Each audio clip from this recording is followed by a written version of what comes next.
Hey, welcome. Let's move this back a little bit. There we go. That's about as good as it goes, right? So, as per usual, we're going to go through the basics. And the reason that we're going to go through the basics is so that you can understand the more complexities of the things that I show you later on. Okay? So, welcome to Mental Magic Omniverse, where we reveal things that you didn't know that you wanted to know. Yeah. Alright, hold on. I gotta arrange this real quick because my battery's low. So I gotta move this stuff around. So give me 1 second. Let me get this all together.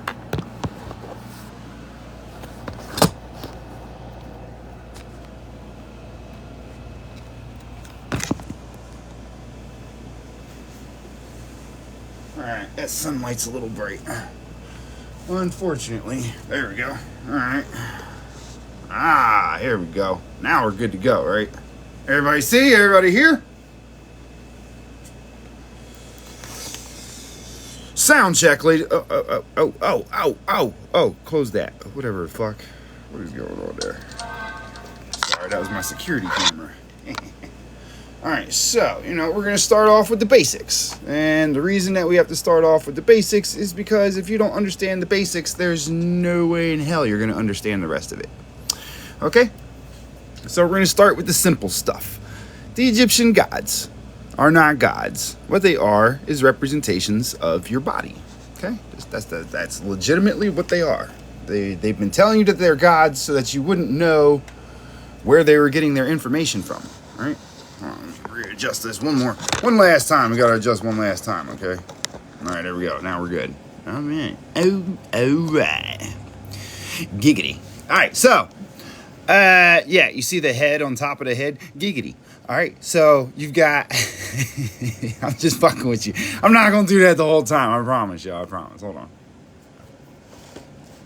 Let's just get this a little further back. Alright, there we go. Okay, so, welcome. Welcome to class. So, Amun, the ram, is actually the representation of the ventricle. That is your lateral ventricle. That is the inferior and the anterior horn, which is part of your anatomy, okay? So the ram itself does not actually, okay, right? You know how in the Bible they tell you that you're supposed to be walking in spirit, right? Where do they get these terms from, right? The wall king, right? Aren't these wall kings that are spirits? Each one represents a different part of your body. The important parts, the most important parts. Why? Because your body is the temple. And so knowing that your body is the temple, obviously they would have to have a way to train children to learn these things, which is what you see when you're looking at the hieroglyphs. These are the schools that you're actually looking at. They tell you that the mystery schools of all the ancient times and stuff, they're, it's all secretive and blah, blah. It's not fucking secretive. It's right in your face, literally. Okay? So. Oh, Jesus, fuck. Here we go. Here we go with the Jesus stuff. Hey, look, man. Look, go to fucking church and speak that shit, okay? Don't come in here speaking that shit, okay? Because the 7 mountains, right? Because I'm going to speak to you in scriptures right now. The 7 mountains, right? The 7 heads on the 7 mountains, which the woman sits. That's your scriptures, my friend. This is the physical diagram of that. Okay, so your scriptures come from this. So don't come in here with your Jesus shit, okay? Leave that at the door. because it's literally coming directly from these works. You understand?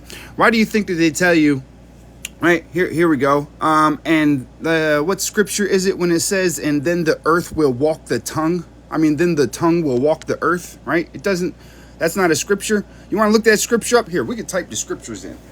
I'm going to type them in so that I read it to you directly, because I have my computer right next to me. Luckily for you, I believe in technology, and I don't believe it comes from the devil. So I'm going to read you scriptures, right? Hold on. Nah. I'm good on the softer deliveries, you know, because when you're right, you're right. And when you're wrong, you're wrong. And so whenever, you know, you can try to be kind, right? You can try to be kind, but people ain't going to hear you being kind. You got to be strong in your convictions. You get what I'm saying? Okay? So let's get that scripture up. And the tongue walked the earth. What scripture is that from? Hold on. Psalms 73:9. They set their mouths against the heavens, and their tongue walked through the earth, and they set their mouths in the sky, and their tongue walks in the dirt. Ah! Right? You have a channel or something somewhere, just click on the Instagram button on my profile and it'll give you my Instagram and it'll give you my YouTube. And each live that I'm doing, I'm trying to upload my lives onto YouTube. So anything that I go over in the live, you can go over on YouTube. But what I'm putting together is a whole curriculum, right? It's basically a whole curriculum. I've already got the book started, right? And it's called The Book of Johnson 2. I haven't decided on the title yet. Hey, look, maybe you guys can help me with the title.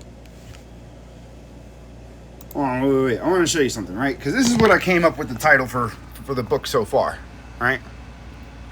It's The Book of Johnson number 2. Kn𓅓edge, the armor of God, right? But it's not the armor. It's the amour, the love of God, right? Amour of God. Isis, which is Isis, because Isis pronounced in Greek would be Isis. It wouldn't be Isis, it would be Isis. Now, for some reason, people have this weird idea that this is supposed to be a V, right? This was a V when they wrote it, right? And they changed this to J-E-S-U-S when it was a V that used to be here. So it used to be Isis, right? Which is the atom of Eve, right? Because Genesis, right? Check this out, right? Let me show you guys some stuff. Let me show you guys some shit. Okay, let me rock your snot box with some information here. All right, check this out, right? Because this is the book right here, right here. I'm in the process of it, so hold on. Let me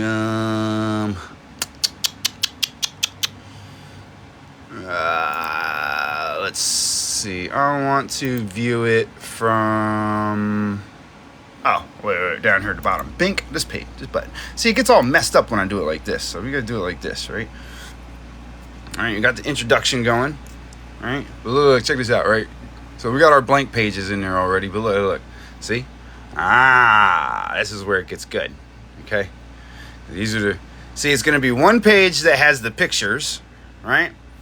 And then the next page is gonna have the description, and it's gonna go through that throughout the entire book. You want to see what the book looks like? Look, let's check this out. You ready for this? look, check me out. Go like this. All right. This is it right here. These are all the pictures for the pages. Worshipping fallen angels, though? No, it's not worshiping fallen angels. You don't even know what an angel is. Do you want to know what an angel is?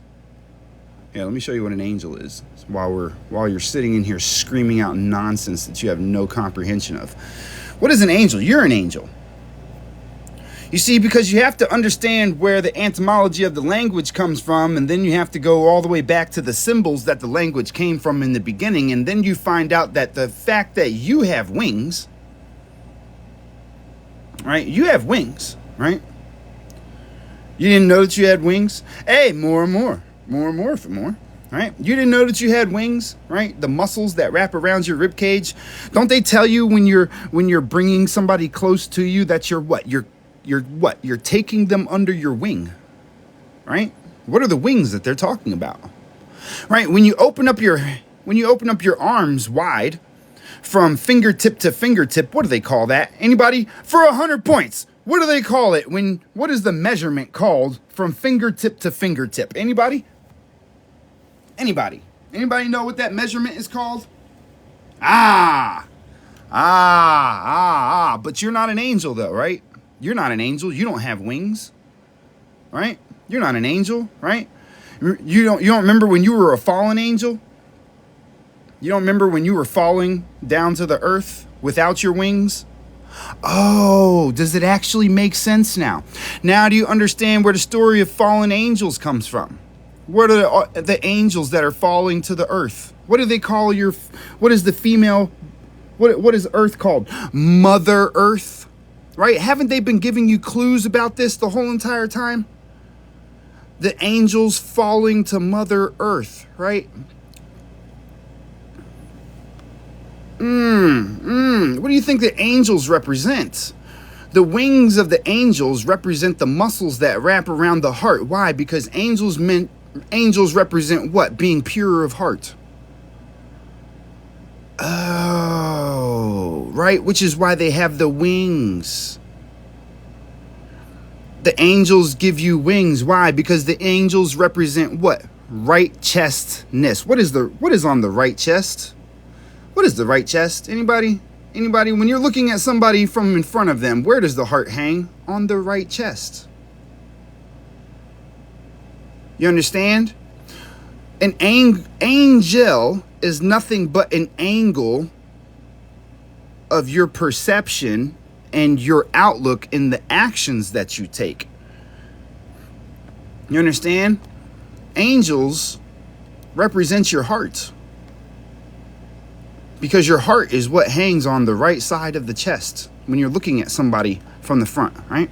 The heart hangs on the right side of the chest. Where is that chest? What is around that chest? The wings.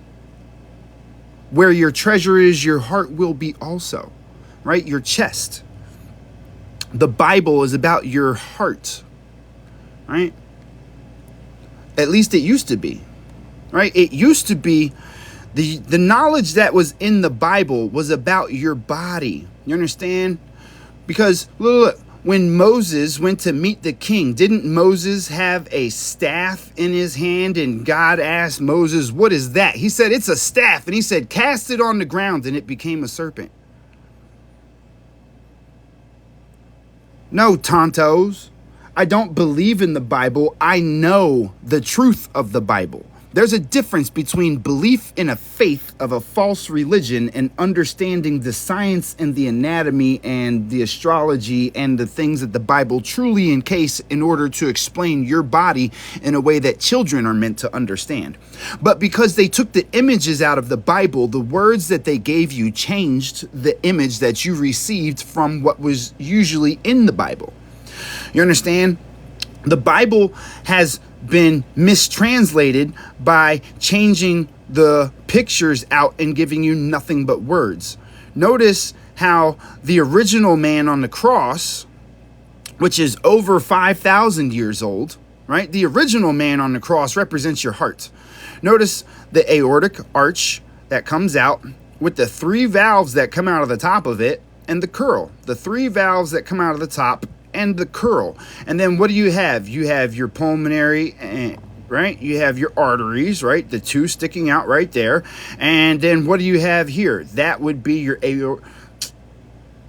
That's your pulmonary artery, is the arms. You understand? And then the hook is the aorta. Now, what do you have? You have the 2 sides of the heart with the tendons in between. Right? The 2 sides of the heart with the tendons in between, right? Now notice, right? You have the 2 valves on the left side, which are the 2 valves on the left side. You have the 3 valves at the top with the curve with the 3 valves at top. You have the 2 sticking out on the right side, which are these 2 that stick out on the right side. Same as if we go to this image, right? When we pull up this image, you see what's been pulled out of the religious texts, right? So don't speak to me about Jesus, because you have no idea what you're talking about, because you're getting a falsified version of something that used to contain very sacred knowledge that had to deal with your body. You. Notice how the arm goes down, right? It goes down on the left side and then points up a little bit, kind of like how your artery, the arch goes down on the left side and then goes up. And then what do you have next to that arch? You have the 3 arches, which are the 3 that come out of your aorta. You understand? These 3 right here are these 3 right here on the arch. This arm right here is this arm right here. This here is this here. And then it goes down to the left. Same as over here, you have it going down to the left. Now, what's it going down to the left to? The left that's long, that goes up to the left that's short, right? The left that's long, that goes up to the left that's short. Notice how this is the representation of the hearts, right? Notice how even when they first started switching things, it was still representations of the hearts. These are all from your Bibles, right? These are all the symbolism that were in the Bibles before they removed it. Now that's telling you a completely different story, because now when you hear Jesus saying, "Only through me can you get to the Father," you understand that he's referencing the passageway through the heart. That's the point, tontos. Is the bullshit that you're getting in the church now does not equal up to anything like this. This is the chamber of the heart right here, right? The chamber of the heart, because if you knew what Moses was doing, right, it all boils down to your understanding of this, of what a spear ritual is. What is this spear rituals that you're learning about? No, you don't have more than research, tontos. Just shut the fuck up. Because if you did, you wouldn't have came in here speaking fucking the way that you were in the first place. Just close your mouth, open your eyes, and open your ears, and you'll get somewhere in life. Okay? Now, notice how this is the spear of the spear ritual, right? They tell you that your spear ritual, that you get crucified at what? The coccyx, right? The coccyx, right? What's the bottom of your spear? The coccyx, right? The coccyx. That's the bottom of your spear. Don't you have to go? Don't they tell you about the ascension process, going through 33 degrees, down your one accord, down you understand, like your cerebral, all these things that they're telling you about. Who is the one that holds the key to that? Amun. Amun is the one that holds the key to that. Why? Because Amun's horn is the creation. Amun's horn is the hippocampus. This is where your cognition comes from. Your ability to think, your ability to act, your ability to react, all of your abilities come from Amun. Now, Amun has a passageway that goes through your body from your skull. See the 4 Amuns? Oh, yeah, Adriana. Yeah. I know you church people are going to hate this, but Amun is the name of God that's written within you. Now, say it correctly. Don't say Amun. Don't say Amen. Say Aumun. Aumun. Aumun. Aumun. You say it correctly, and you'll feel a vibration that's inside of your head. You'll feel that vibration that it creates. It's a frequency that the word itself creates. Remember, in the beginning was the word, and with the word, right? You understand?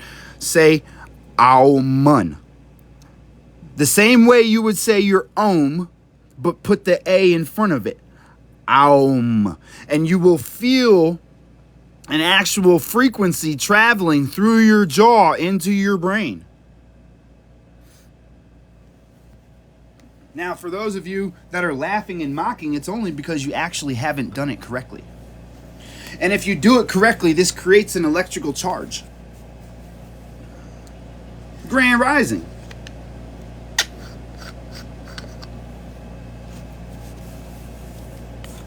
Okay?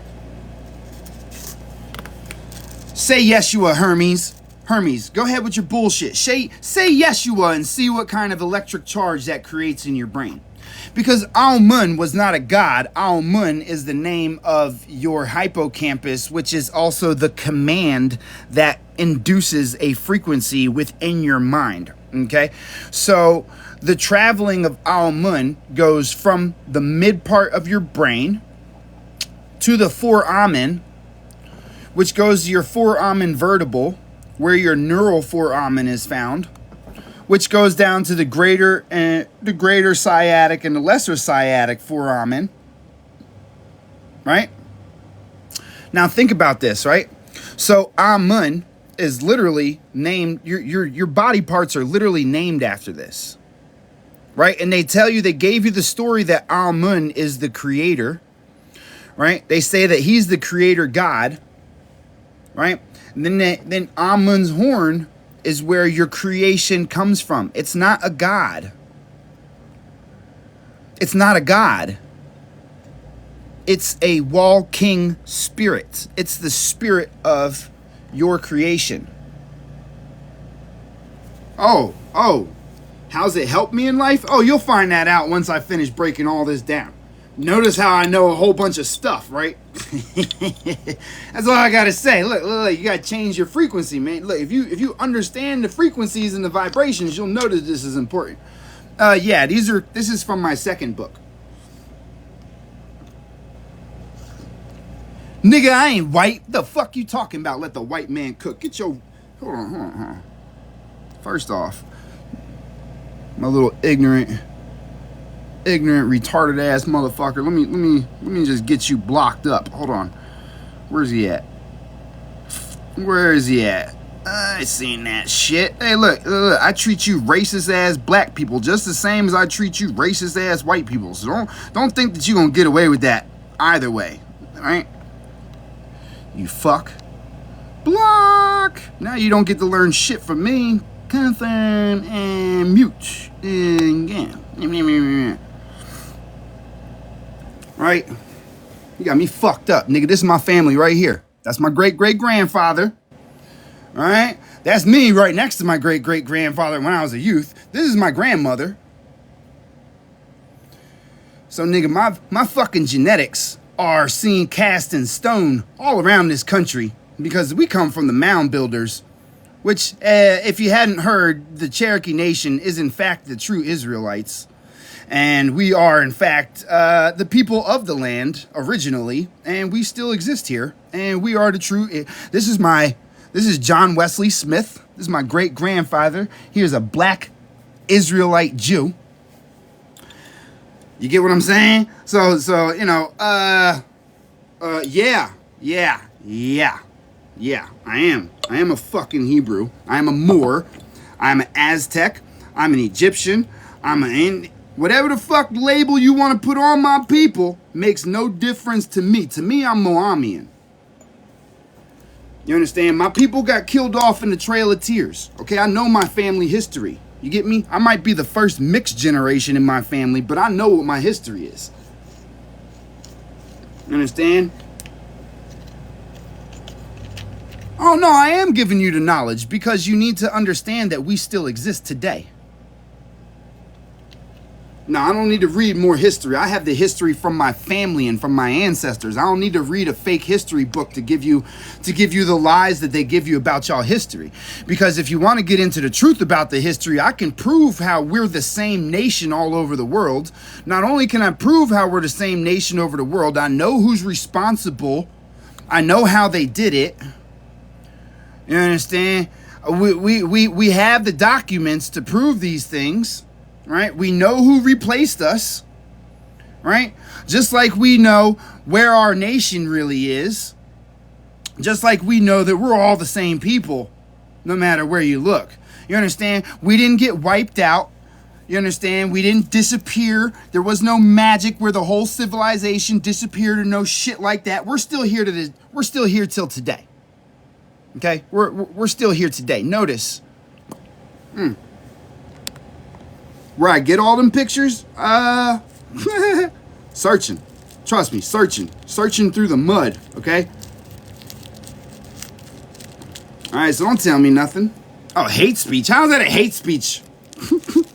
Here we go with the flagging. Somebody's sensitive in here. Look. Hey, look. If you're white, I'm mixed. If you're black, I'm mixed. Guess what? I represent both you motherfuckers. So don't be mad at me for telling the truth. You understand? Don't get mad at me for knowing my facts. Don't get mad at me for bringing you the real history. So let's get back to the lesson, okay? But don't come in here calling me no white boy. Don't come in here calling me fucking, claiming that I'm black or that I'm this. Keep that Crayola box shit to yourself. You get what I'm saying? Yeah, I got that VIP pass. What books do I recommend? I recommend you get ready for my book to come out. That's what I recommend. You understand? Nah, I don't protect my energy, friend. My brother, I don't protect my energy. I give my energy. Energy is meant to be transferred. If you keep it, you're only killing it, which is what? Slowing you down. Remember that. Okay? So check it out, right? This is my book that you're actually looking at here. I'm in the process of putting it together. All right, this is my second book that's coming out. I'm so excited to get this one together. I already got the format laid out. We got this is, my book is over 120 pages and I haven't even put any words in it yet. All right, so look, what you're gonna get when you get the book, when the second book comes out, and I already started it, look. I already started it, okay? So check this out, right? So in the book, you're going to learn about everything.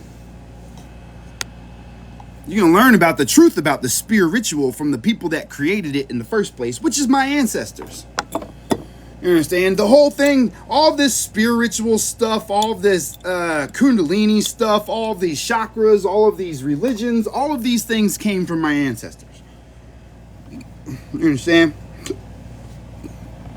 So to understand what you're talking about when you're speaking about spear rituals is understanding what the spear is that you're dealing with in the first place. Right? Because you have to deal with the mind, the body, and then what? Then spirit. Then you spirit. Okay? Listen to the terminology of the words. Spirit. What are you spearing? Your soul. You're anchoring your soul. Right? So Amun represents the sacred secretion. The entirety of the sacred secretion that you hear about Christ getting to, that you hear about the devil being a part of, that you hear about all these different things come from Amun.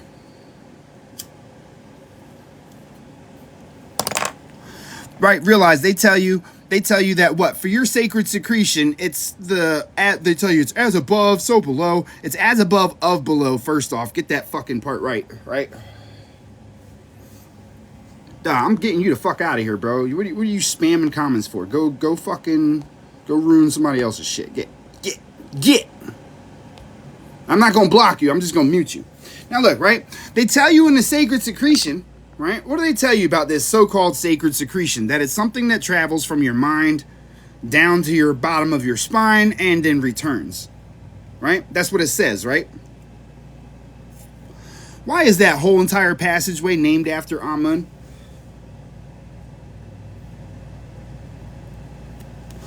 Realize that your sacred secretion starts from your hippocampus, Amun's horn.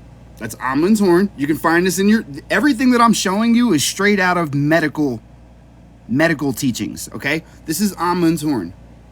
You can Google, you can research any of the things that I'm telling you about. I've already had several doctors come in here and verify that I'm correct about everything that I'm speaking to you about.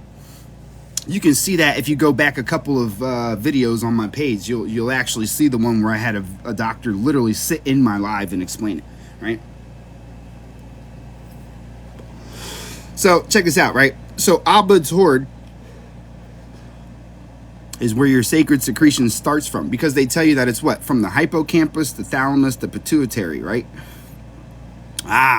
So the electrical charge that starts from your hippocampus travels through what? That's from your Amun's horn, right? From Amun's horn, that electrical charge travels through what? The foramen, the passageway that is created all throughout your body for your nerve system, for your ventricles, your veins, everything goes through for Amen. So it passes from Amun's horn through your skull down to your vertebral foramen. This is your vertebral foramen, right? And then your neural foramen is the nerve that is inside the vertebral foramen that passes through this hole right here. This is your vertebral foramen. It's this hole right here in your vertebrae. Okay, that's going through your whole spine all the way down to what? Where do they say that the where do they say that the christening happens, right? The greater and the lesser sciatic foramen are what? Located in your hips. Where do they tell you that the christening happens, right? Don't they tell you that that happens at your coccyx, right? It happens at your coccyx. This is your coccyx right here, right? So we've got it from the brain down the spine to your coccyx, where what? The greater sciatic and lesser sciatic foramen are located. You see that, right? So your entire elevation to Christ's consciousness literally goes through Amun and Amun alone. You get what I'm saying? It's straight through that path, right? When you're a baby, right, before you leave the womb, you even have the patent for Amino Valley, the valley of life and death, that little archway that bridges the left and the right side of the heart as the heart is being built. Now, this disappears by the time you enter the world physically. When you're a baby, like, this is what's inside of your heart while you're in the womb. Okay, when you come out of the womb, this closes up like a week or two before you come out of the womb. This little passageway closes up. And if it doesn't, you have PFO. Ah, see? Exactly. See, Alberto. There's Alberto verifying it, right? Yeah, they got to go in and close it, exactly, because they can't leave that open. That's a real fucking problem, you know? You don't want to have your valves to your heart just open like that. Nah, no, Bishwa, that wouldn't affect the process, because even if your coccyx is broken, your nerves and your arteries are still intact, okay? Just because your bone breaks doesn't mean that you ruined your process. Now, for women, y'all's process does stop at menopause. That's when you're no longer able to do this, because it's the energy that's within the eggs.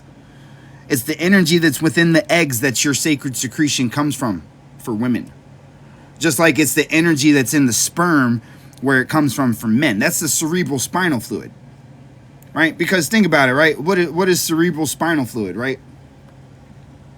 They tell you it's in the cerebral spinal fluid. What is a sperm? That's a brain that is the connection to the spinal column. This is your spinal column. That's basically what the sperm is. Okay? Duh, shut the fuck up, Tanner. Bro, shut up, bro. I hate people like you. Well, I don't hate you because you're just a version of me, but I can't stand how y'all come in here with your nonsense. Bro, don't come in here speaking on my ancestors unless you know the truth. Okay? Let's just keep it real simple. Get all that bullshit that they fed you about my ancestors out of your head, because I'm giving you the truth of it, not the stories. You get what I'm saying? If I'm giving you the real, why are you going to come in here with fucking fairy tales?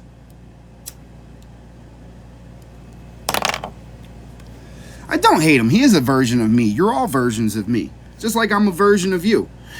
Okay, here, let me break your mind down a little bit, because your mind has been fucked up, right? Your mind has been fucked up to believe that you're a human and that you're separate from everything. But yet at the same time, they tell you that you have a creator and that your creator is a part of everything that is around you. That includes you as well, which means that you're just as much the creator as the grass is, as your neighbor is, as the sky is, and as the water is. There's just as much of that creator within you as there is within everything else, which means what?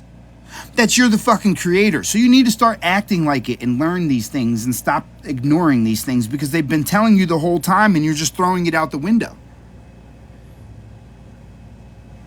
You understand? So now, understanding that I'm God, that you're God, and that everybody else is also God, do you understand who the gods of Egypt were? It wasn't the wall kings, right? It wasn't the wall kings these walking spirits that got killed. It was the gods of Egypt. Who were the gods of Egypt? You. Why do you think in the Bible it tells you treat your body as if it's me? Right? Love yourself as you love me. Right? Why? Because you are me.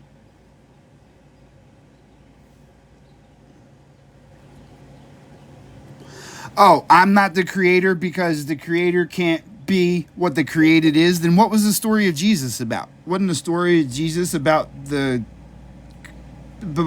God sending its creation down to be the creation that turned into the creation? Why did it turn into the creation? Because over time, you get the righteousness in you with myself. No, my brother, this is about you. See, I already found myself. I don't need to find myself. I'm just trying to help you find you so that we can all be unified, so that we can bring ourselves back together, because a broken house will never stand, right? A divided people will always be conquered. So now understanding that I'm a God, you're a God, and everything around you is a God, right? Think about this. If God is a part of everything, what part of you isn't? Tell me what part of you isn't part of the creator. I'll wait. You let me know. You let me know which part of you isn't part of the creator. And if every part of you is part of the creator, then aren't you the creator?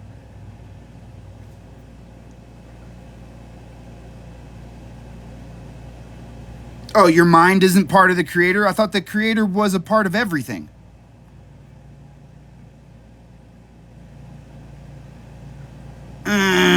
You see where the contradictory comes in? How can you believe that God is a part of everything, but then at the same time believe that you're not? If it's in every single atom, every single molecule, every single electron, every single inch, every single millisecond, how is it that you absorb? How do you separate yourself from that?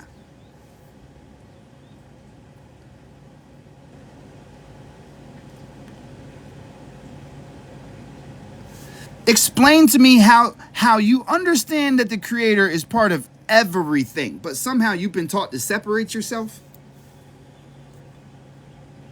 Right?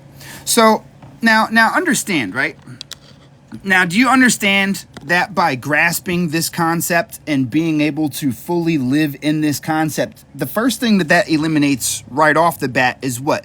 Racism. There's no need for racism if we're all one, because we all are part of the one. And if we're all part of the one, then everybody is also included, which means that everybody is also you. Different variations and versions of you from different perspectives and different ideas, yes, but still you, none the same. That's why you feel so connected. That's why you feel so bad when you hurt somebody. It's not because you hurt them, it's because you hurt yourself. Right? So what else does understanding that you are a part of everything also alleviate? Greed, envy, wrath. All of your sins become eliminated. Why? Because you no longer feel greedy, right? Because you realize that if you're a part of everything, that means you have everything in the first place, right? You no longer feel wrathful, because why would you be mad at yourself? You going to punish yourself and attack yourself for making mistakes? No, you're going to be understanding and empathetic and try to help yourself, right? Because if everybody else is a version of yourself, wouldn't you want to help yourself grow? Right? So, do you understand what this removes by understanding this? Out of stock. J. Byron, they print it on command, so I don't know how it's out of stock, but you can always get the e-copy from me. You can get the e-copy from me, and it comes in a PDF file that you can print out.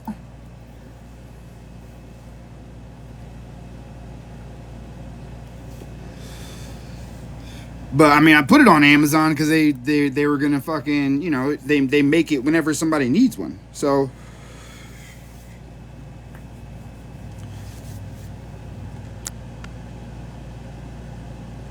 Bro, there's nothing that exists in this existence that isn't a part of you. You're a part of all things. There's nothing that doesn't exist. No, Mason. No, Mason. This is not Masonic knowledge. It didn't become Masonic knowledge until it was given to the Masons. This is my ancestors' knowledge. You understand? Now, being as though you are a Mason, you understand the things that I'm speaking about because we taught Knꞌterhn was the one that commissioned the Masons, because who are the original Freemasons? Who are the real original Masons? Who are the mound builders? Who are the pyramid builders? Who are the people that taught psychology, geology, sacred geometry, astrology, numerology, philosophy? All of these things came from my ancestors. You understand? So although this was passed on to Freemasons, and the majority of the Freemasons are the Freemasonry is the place where the information is kept. But you were commissioned by Knꞌterhn to go and remove all of the old world and replace it with the new, because Knꞌterhn was out of control.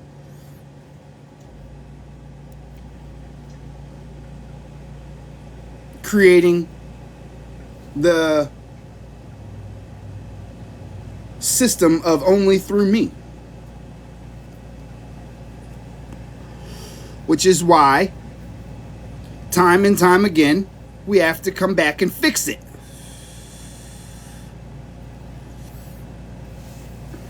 You understand?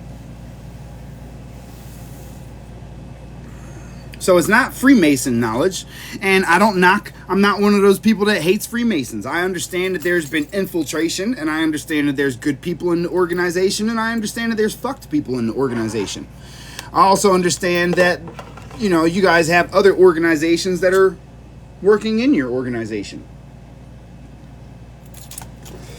That your house has to be clean so that you can represent what we sent you out here to be in the first place, which was the restoration of the knowledge, so that it would be able to be preserved throughout the generations in order to bring peace to the world. That is what the true Masonic decree was. It was to bring peace and to preserve the knowledge, the record keepers, to shape and mold the pillars of society, to be the pillars of society. That's what they're supposed to represent. Now, we have a lot of people that are in Freemasonry now that do none of this, that are just there to be just there, which is destroying what was meant to be a beautiful organization, right? And it's been used for heinous things that people inside the organization will not come to terms with because they refuse to see what's right in front of them, which means that it cannot be cleaned up from that aspect. It has to be cleaned up from fresh perspectives, and there are fresh perspectives that are within there right now that are digging out all the dirt and making it so that it can be cleaned up. You understand? Freemasonry will be seen in time once again for the greatness that it was meant to represent, once it represents that greatness once again. But we need to remove the idiocy that has been implemented into this place that is supposed to be a place of knowledge and peace and togetherness and brotherhood. You understand? When I join, it will change. When I join, it will change. It is already changing, which is why I'm almost ready to join. Why? Because this knowledge has to be restored. If the knowledge is not restored, the peace cannot be brought forth.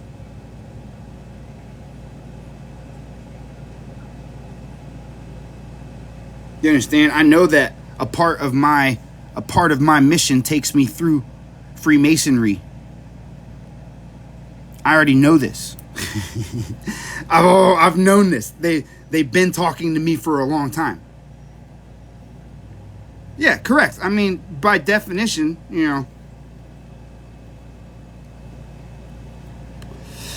Why? If you understand the truth behind the Bible and the symbology behind the Bible, you understand what's written in that book versus what the general public is getting versus what the church is giving. You understand? There's a big difference between the knowledge that's in the Bible publicly versus the knowledge that the Bible came from and what the words actually mean. And you actually have to break into these things. There's nothing wrong with the Bible except for the perception. You understand? The only thing that is wrong with the Bible is the perspective that you're getting it from, which removes all of the information that's truly in it, and the way that it's being used. You understand? Those are the only things wrong with the Bible. The Bible is like 90% educational. It's an educational book that's being used incorrectly. There's not lies. There's stories that are allegories. You understand? There's the anatomy is in the Bible. Astrology is in the Bible. Sacred geometry is in the Bible. Law is in the Bible. Equity is in the Bible. Trust is in the Bible. Sovereignty is in the Bible. Standing is in the Bible. Your rights are in the Bible. Your diet is in the Bible. You understand? All of these things are found within those texts if you know how to look at those texts correctly. Bill Donahue? I don't have thoughts on Bill Donahue.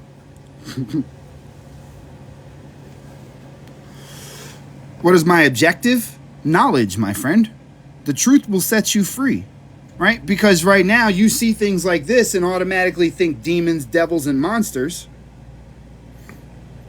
right? You think demons, devils, and monsters, which means that you're able to be put under spells. Why are you being able to be put under spells? Because you're being given a word that has a definition that invokes an image that tells you a specific, this is a spell. You understand? This is magic. This is how magic really works. Magic isn't some glowing light that you see flowing through things. No, you were given spelling so that you were being able to be put under a spell. The spell that you were put under was the language that you were given itself. The language you were given itself tells you specific things about specific things that invoke different things within your mind that tie to things. So the way that you break the spell is by what? Redefining and reprogramming the definition within yourself so that you what? So that you see something different. So that you no longer receive the negativity that you've been giving, which alleviates your what? Your ability to be possessed. Your ability to be tricked into fear.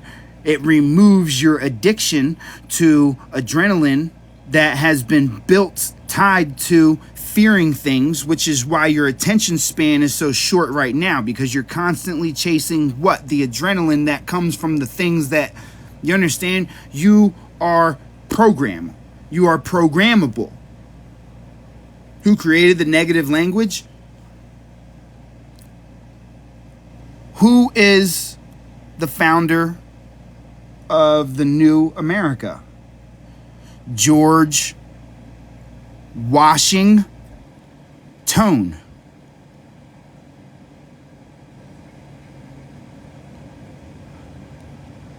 George Washington.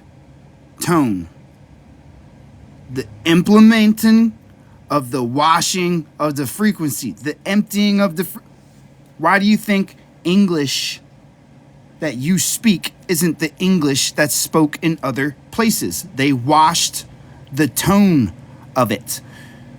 It went from wonderful, which if you say wonderful, say wonderful. Say wonderful, but put the V in there where it used to be. Wonderful. It is wonderful. Say that and feel the frequency that induces, right? Now you take that frequency that it induces, now you go from wonderful to wonderful, and you have what? The washing of the tone.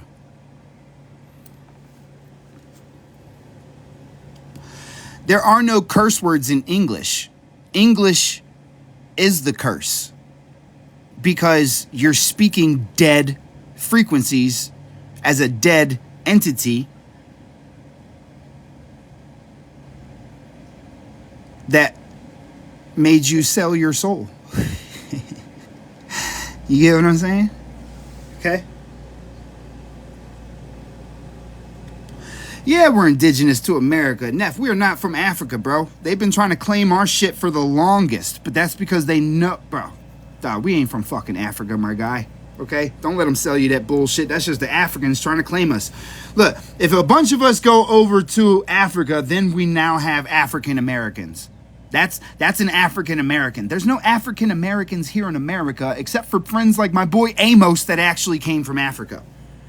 Okay? And we don't look nothing alike. We're from the Americas, okay? Do not sleep on the fucking extent of the history of the fucking nations that they're not telling you about. They want you to think about the Mississippians. This is the extent of the Aztec nation. It was all of North and South America. We are the mound builders and the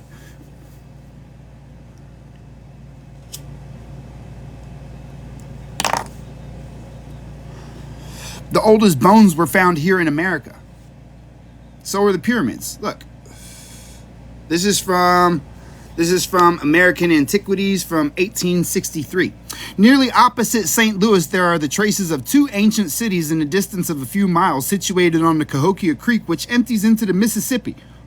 But a short distance below that place, here is situated one of those pyramids, which is 150 rods in circumference at its base, nearly half a mile, and 150 feet high.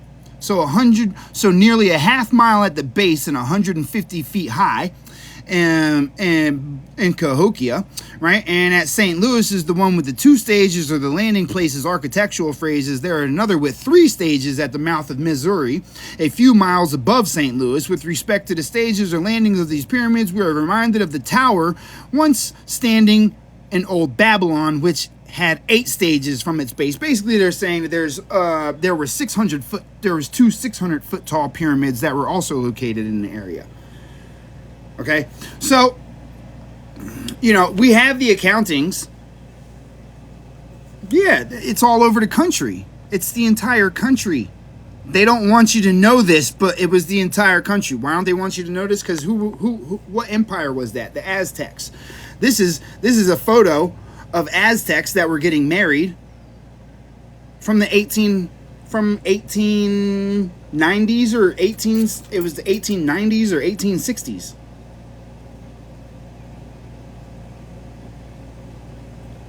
That's where that photo came from. I have the full photo. I can show you the full photo. But you understand, this was their marriage, right? It was still going on. The Olmecs, the same people, my guy. Look. Olmec. Look. Hey, Grand Rising, Hughes. Look. Olmec.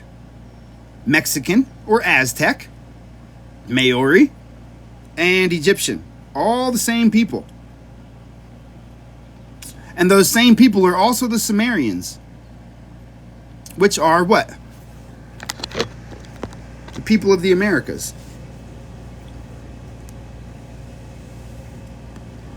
Hey, Grand Risings. Supreme Rising to everybody. I'm glad that y'all are here today. I'm glad that y'all made it another day. You should be proud of yourself. Give yourself a fucking pat on the back. You're still here. You're still here. Thousands of people did not make it last night. You're still here. Fucking, you're a beast.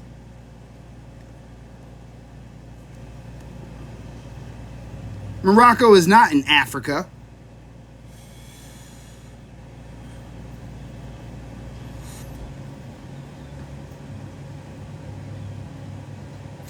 Welcome. Welcome. You see how that sounds? Yo, just say, welcome. You know how we used to make fun of Dracula? Now who's laughing at who? Right? We all used to make fun of Dracula for how he spoke, but he had, welcome, friends. You understand? He had the most frequency in the way that he spoke. No, the world started in America. Didn't start in no fucking Africa.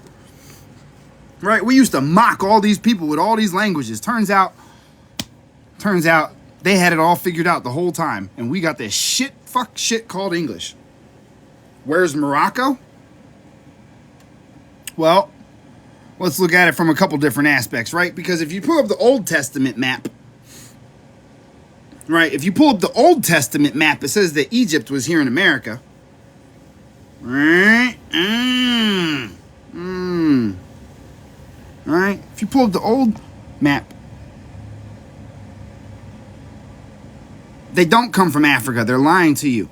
Bro, look, let me explain something to you. The Smithsonian was selling our relics and the bones and all the things that they found here. They were selling that shit to these other countries, okay, that are now claiming that they have all this oldest stuff and all that. Bro, it came from here. It came from the Americas. The Smithsonian got in trouble for the shit, okay? They literally sold thousands of artifacts and things and bones and all kinds of shit, bro. They were selling that shit around the world.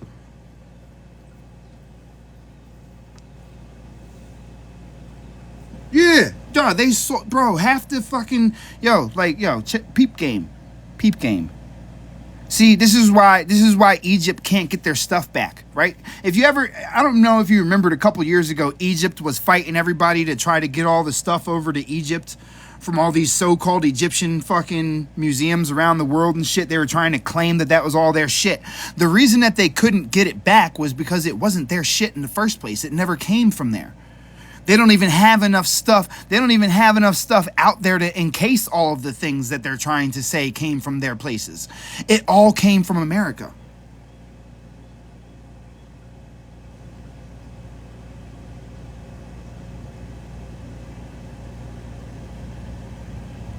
Well, they were grinding up bones. Nobody's saying that Kemet isn't located in Africa. Ass, while you're sitting here saying dumb shit. Look, Kemet 100% exists exactly where Kemet is. It's there. It's right where it's at. It's still Kemet. That's Kemet over there. Okay? That is Kemet. Nobody's saying that that's not Kemet. But this is not Kemet. This is the Americas. This is, you understand? This is nobody's saying Kemet isn't Kemet. But all your knowledge from Kemet came from here. I'll tell you that right now. Because everything we have predates everything that you have. You just have the mock-ups. You have the copies. This is American. This is American. This is Kemet. Why do you think yours has the freshest paint? And don't say because they restored it.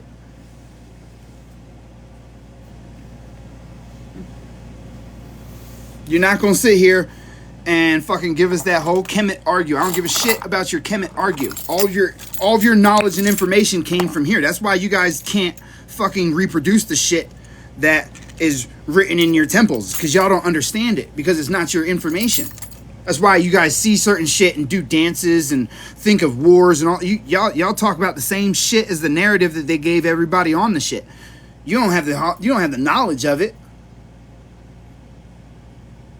You can only find that here with us, the Moamians. We're the only ones that store this knowledge. Everything else that you get is the opposite. We created this. We're the mound builders, right? You understand? This is my ancestry. This is Ohio. This is Mexico, right? But you want to believe this, right? They want you to believe that it's all different people, right? How is it we have the same exact shit in Mexico as we do as in Ohio, but they want you to believe that it wasn't all one nation? It's funny how they keep trying to divide America. Right? They don't want you to realize that North and South America used to be one nation. They just give you pictures of one and the other and tell you that it's separate somehow. It's not separate. It used to be one nation, one giant fucking nation. And they don't want you. They don't want you to know that part. They'll show you. Oh, there's the Mayan part in Mexico, and then there's the Aztec part in the Americas. No.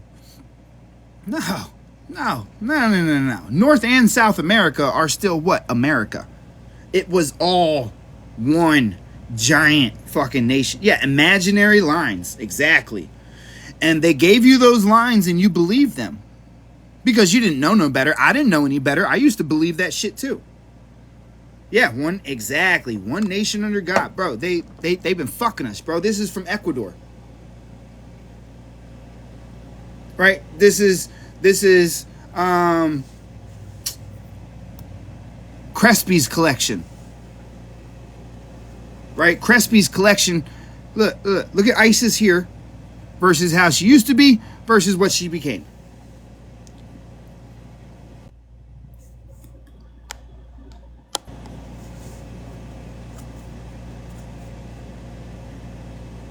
Realize, right?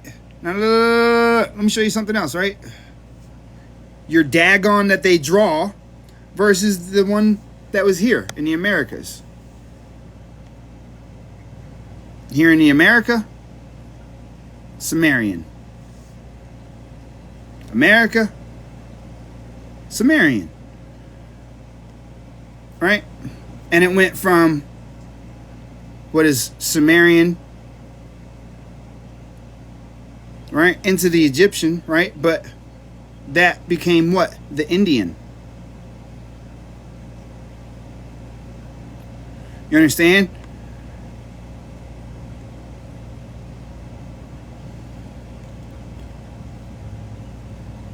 You understand? Are you getting the picture? America was and is still. Bro, they've been telling you this is the land of the free and the home of the what? The brave. What are the braves?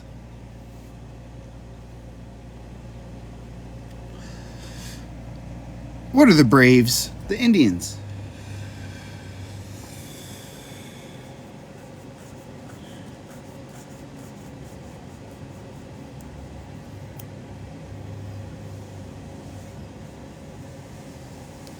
You get what I'm saying? Look.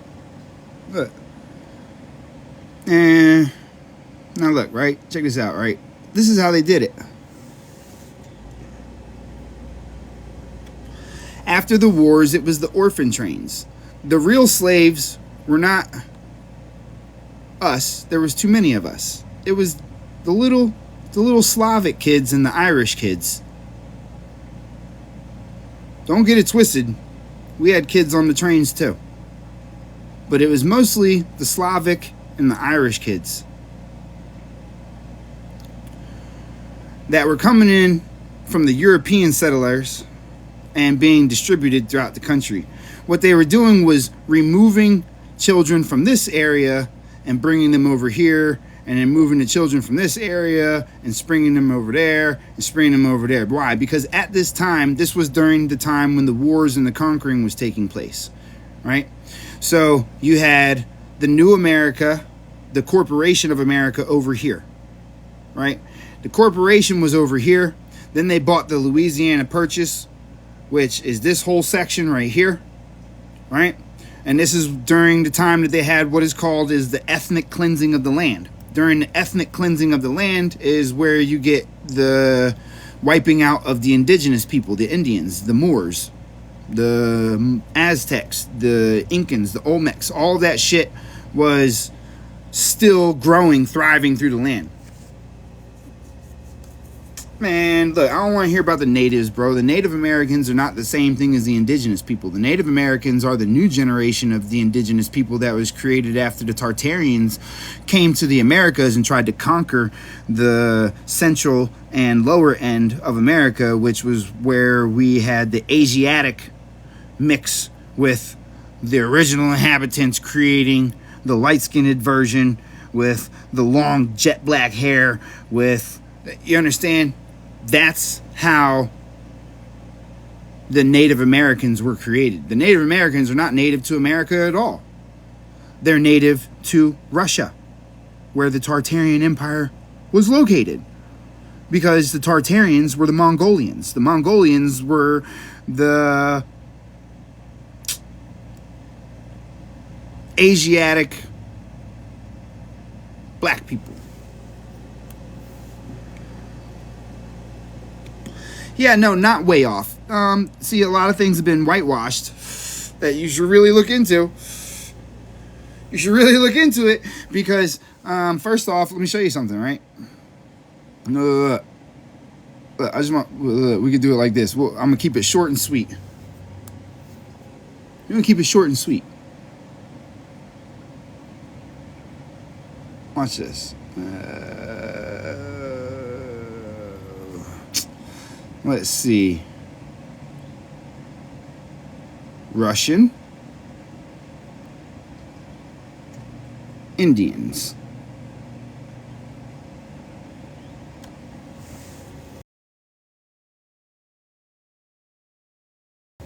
We're just going to go to images.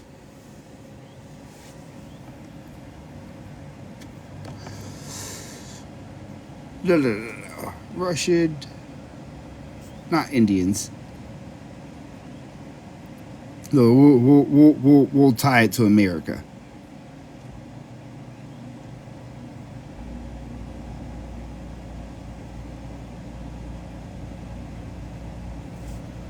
Russian native tribes. Oh, imagine that.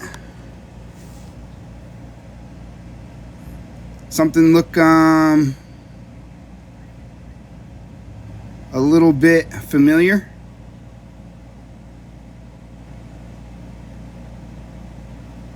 You don't see. Look, don't come to me about don't come to me about ancestry and shit, okay?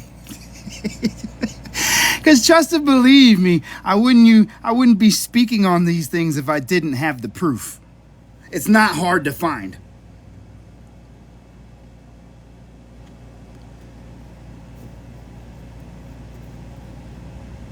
Now, how did they get in the Americas? Do you know how they got into the Americas from the northern side?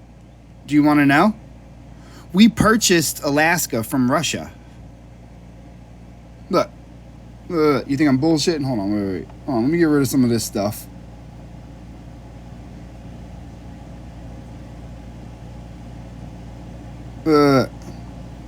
Watch. When did America purchase Alaska and who did they buy it from?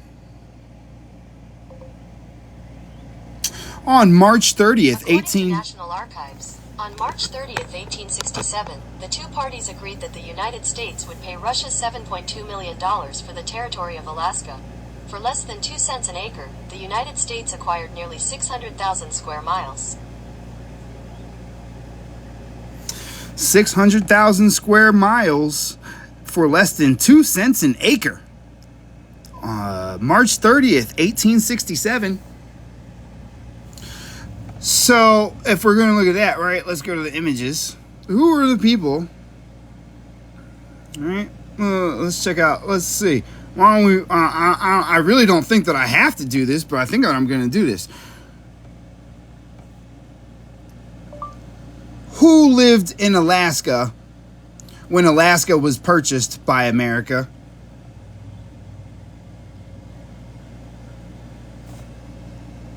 Oh, let's take a peek. Well, why don't we take a gander here at the residence?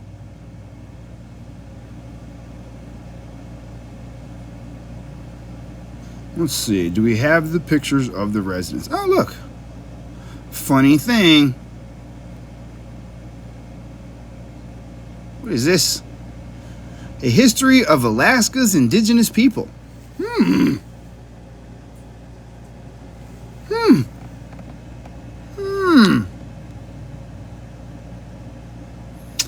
These don't look like Native Americans, do they? Are these cold Native Americans? Looks like cold Native Americans to me.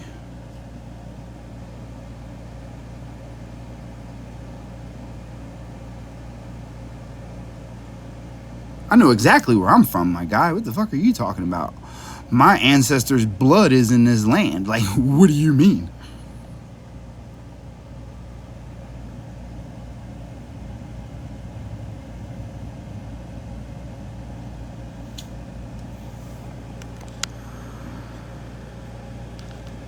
the replacements. Uh-oh. See? Don't these look like your,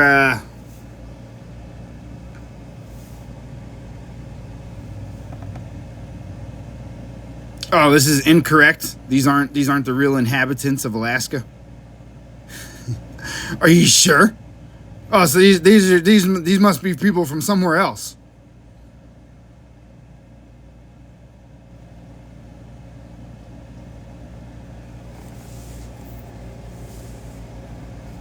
Asian people?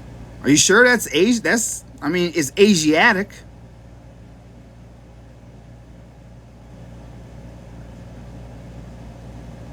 These are your Mongolians.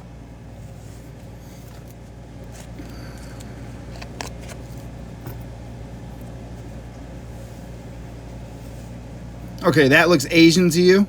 All right, so let's look up this, right?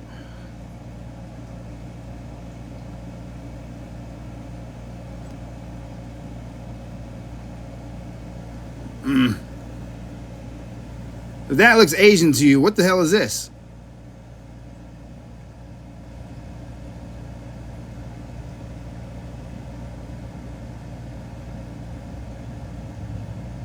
Well, that's a drawing somebody did, but I mean,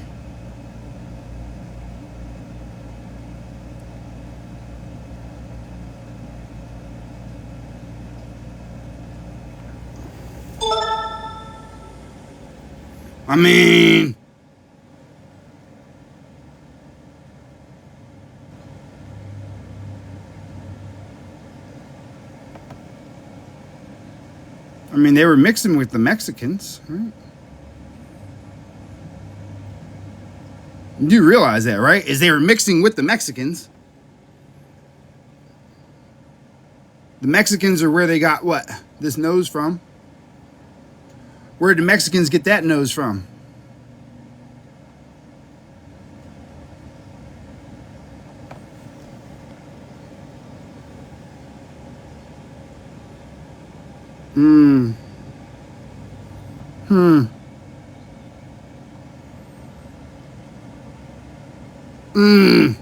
Huh.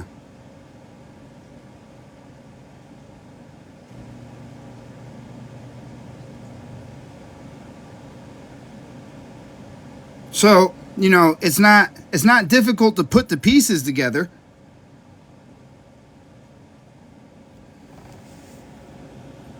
You get what I'm saying? That's what I'm saying, Richie. Like, dog, like, look, this is the thing, right? Like, look, like, this is the thing, right? All we're doing is getting to the facts of the histories here, okay? It's not hard to find it if you go look. Hotep's going Hotep.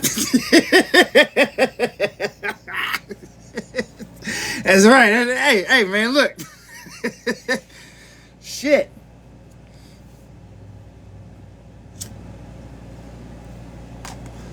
Corey, you want me to download DuckDuckGo or something? Bro, these are Russians. These are the Russians. Okay? Because it's where it came from.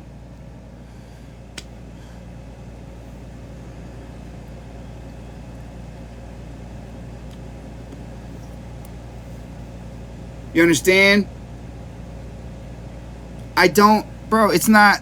Yeah, you want me? Okay, look. So, do you want me to go outside of Google? Because we're still going to find the same information. I have it in books as well. Look.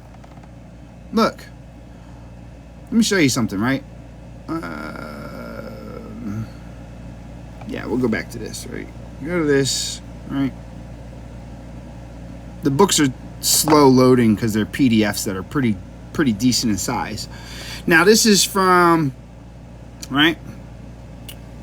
The letter from William Penn, property of Governor of Pennsylvania in America, to the Committee of the Free Society of Traders of that province residing in London.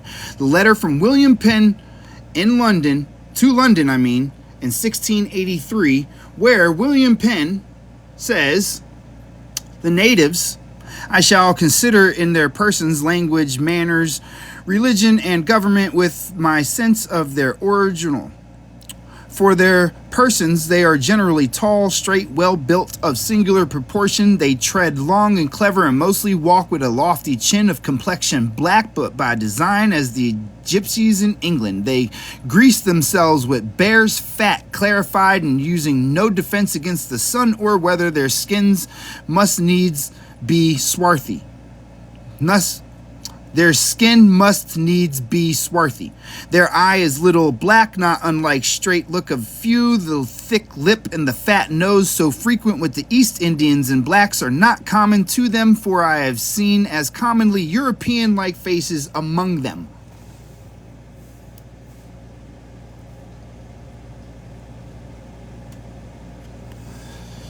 European faces among them. The European faces among them. They did not have big, fat noses and fat lips like the Indians seen. Notice how they call the Indians and blacks, the East Indians and blacks. Okay? What that describes is faces like this. They didn't have a fat nose and fat lips like the Indians and the blacks. Talking about Africans and shit.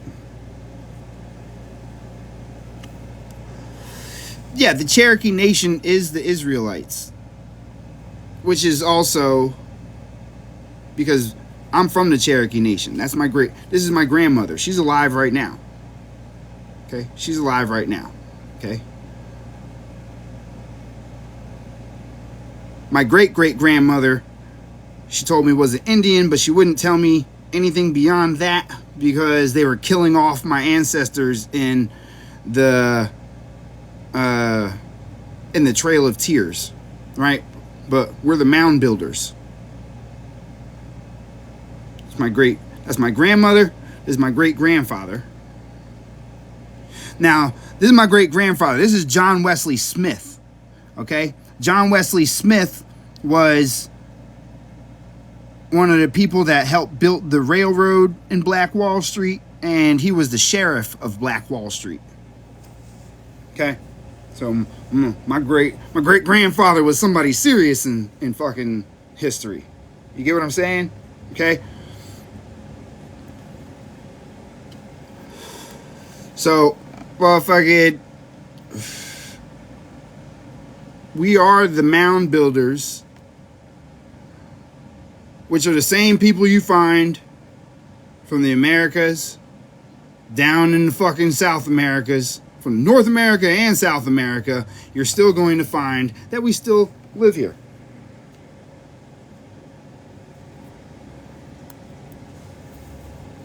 Bro, they got you. No, guy, what do you think? Smith isn't his real name? Dog, look, let me explain something to you. These are American names. It's not, bro, it's not what you think. Dog. They're trying to take it away from us. You understand? Smith, Johnson, fucking all these common names are common because it's the real names.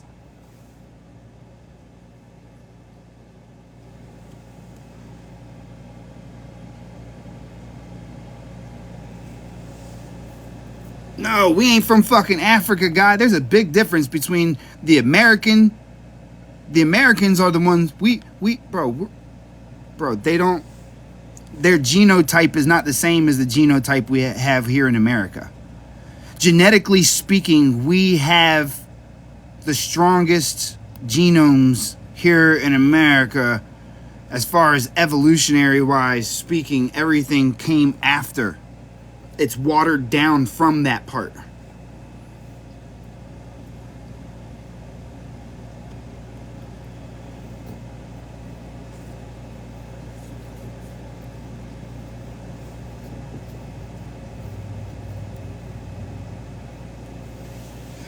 You understand?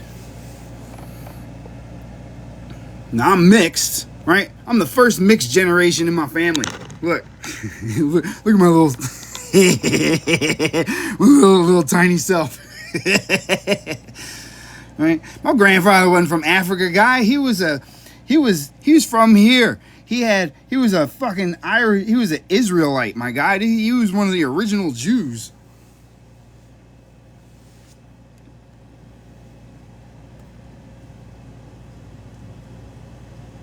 Dominic, I can have to look into that. I just look into like my names.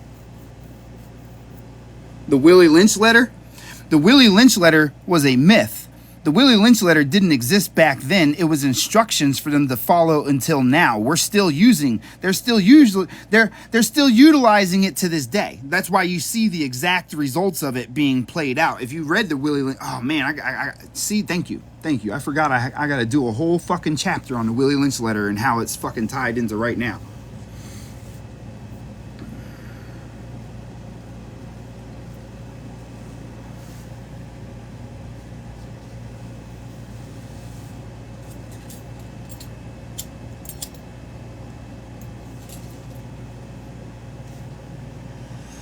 You get me? Look. Think about the Willie Lynch letter. What was the Willie Lynch letter? It was instructions for future generations. It wasn't used beforehand because all of the slavery that you got.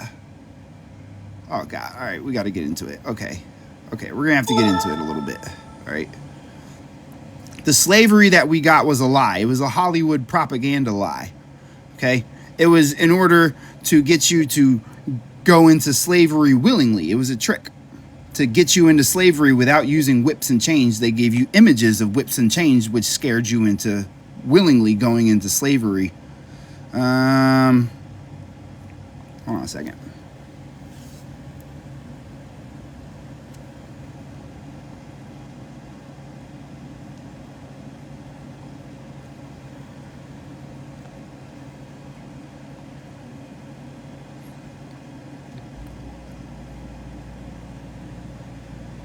All right, hold on, wait. 63.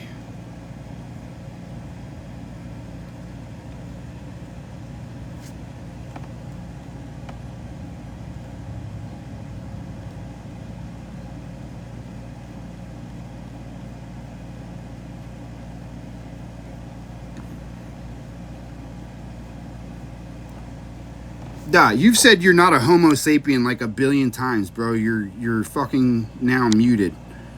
I'm not gonna block you because, you know, I understand you're just simple and you can't get off of one fucking thought and you have to repeat it over and over again. But we don't like spamming here, okay? Make your point and leave it out there.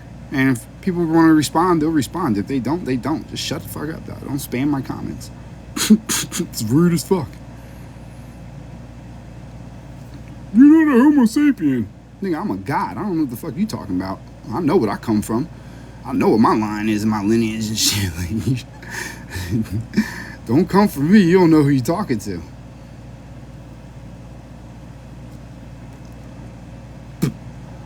Here we go. Willful slavery. Chapter 14. All right.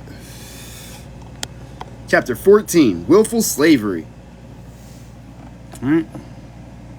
Now, notice, right? Notice that little thing that I hid at the bottom of the picture, right? See that? You might want to go and check that out. I'll move my finger so you can screenshot it. So that you don't forget. What, that mask right there? You don't know nothing about that.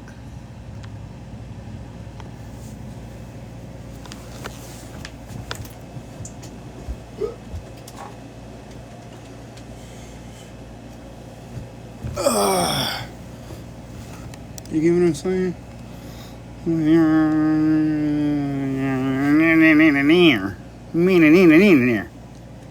Now, anyway, so what were we saying, right? How has the world been convinced into willful slavery? A feat of sheer genius. Sorry. feat of sheer genius. By giving a vision of slavery being done at whip's end, forced labor, and no need for actual violence to accomplish it, the world has been convinced it's free by servitude. Man works to barely survive, convinced that things that have no value actually do, willingly throwing away precious time and moments to earn what is provided freely. To willingly allow the next man to be starved and walk past people robbed of the ability to live, food removed from the public, all female plants stolen to avoid germination for free resources, to force people to buy what nature provides. We walk past starving people, homeless, with noses turned up, judging them for not being slaves like us, feeling they deserve to starve and deserve to be ruthless, when reality is food is free, stone is free, metal is free, and there are empty houses all around us. If you stand against the system, you get put in jail and prison. If you try to live in one without paying, that's forced labor for free products, but nobody bats an eye.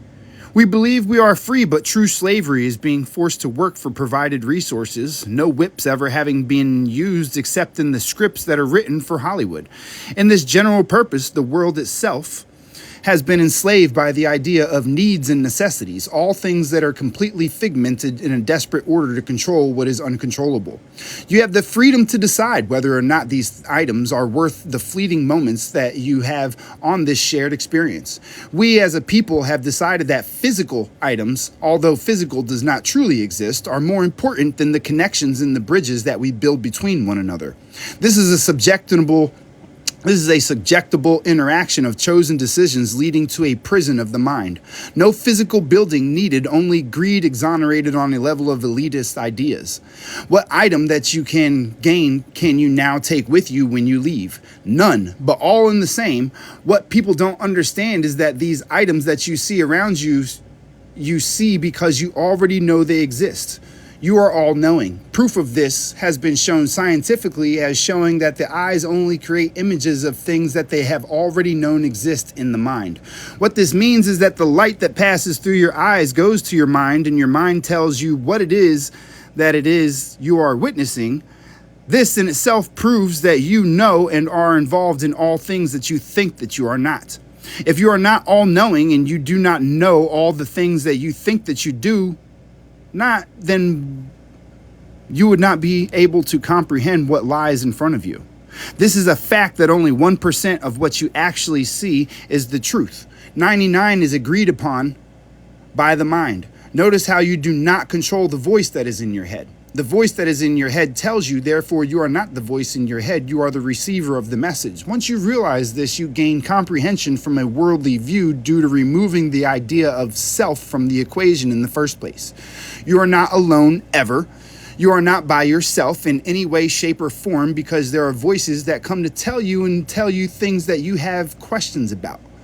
Therefore, you own everything that is around you because you are creating it in the moment that you experience it, not prior and not after, but in the moment. Few are able to live in the moment.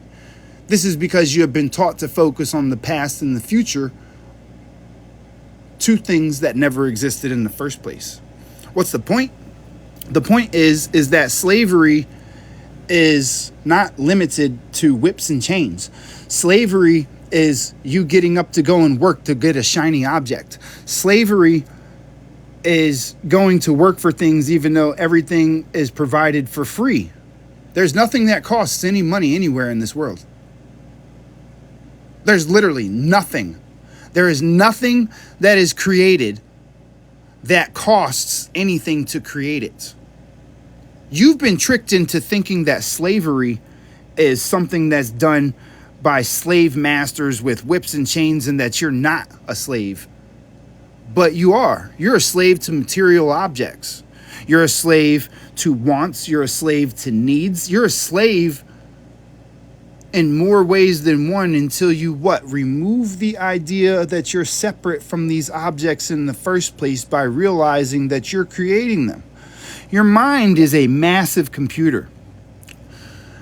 It perceives the light that travels through your eyes. Anything that is out of your reach you cannot prove that anything out of your reach truly exists.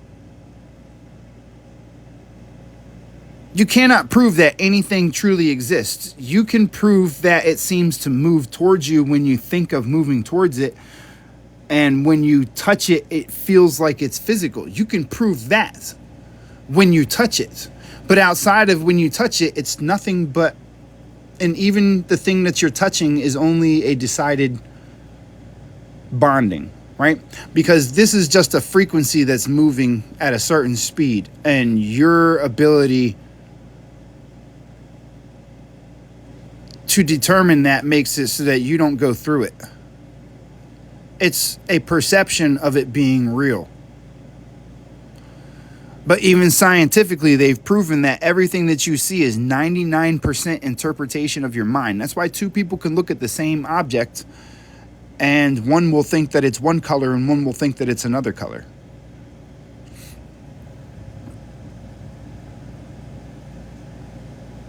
Right. Okay. You've never experienced something that you didn't welcome into your experience. Everything that you have gone through, you put in your experience by speaking it into existence. Your mind asks you all the time. Your mind asks you all the time, what's next? The problem is you, when you hear that, you take it as a command of you don't answer the question. You take it as a question. You're supposed to answer that question. You're supposed to tell the mind. But instead of telling the mind, you ask the question that the mind asks you. You ever notice that? Anything that your mind asks you, you take to somebody else. You're supposed to answer that shit. You're not supposed to go looking for the question. Think about that for a minute. You wake up. What are we doing today? What am I going to do today? That's not a fucking question that is being asked. That's asking you. And then you turn around and you take that exact question and you ask, yeah, what are we going to do today? What am I going to do today? You notice how you hear it in your head and then you fucking speak it? You're supposed to be telling. You're supposed to give it. You see, the problem is, the reason that things seem so strange and so fucked up for you is because what? You're always thinking of negative things. Right? Because you've been taught to by the system that we live in currently, right? The one that we created was created around negativity. Why? Because you needed to experience it.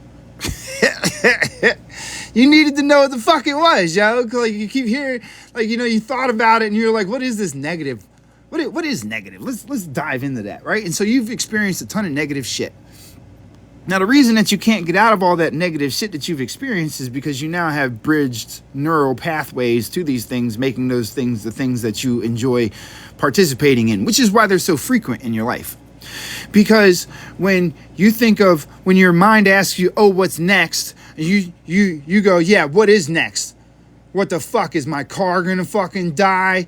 Am I gonna lose my job? Am I gonna You just list off all of these possible scenarios and then leave it up to your body which one you want, where to take you. You've never given the proper response. You've always questioned with the question. You've always added more options of negativity to that. You've impacted it heavily. And so what happens when you don't acknowledge the question and you just wonder with the question, what happens? Whatever the fuck is the possibility that you've spoken on, you haven't put anything positive out.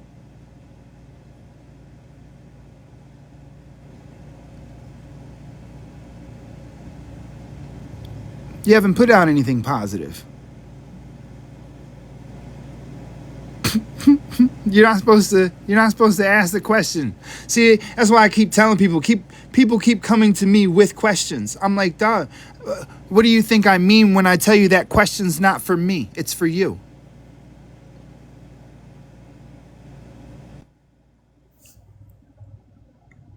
I don't know. People that have been in my lives a lot, I know you've heard me tell people, look, that question's not for me.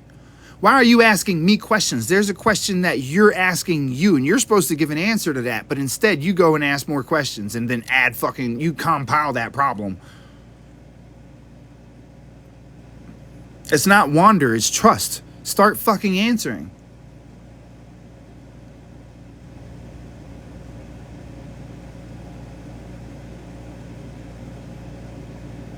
What happens when you don't? When you ask and you add all those other scenarios in, your mind focuses on those scenarios, and then one of those scenarios becomes your reality. You act out why? Because you're not really doing the acting yourself. You're giving the command and witnessing it.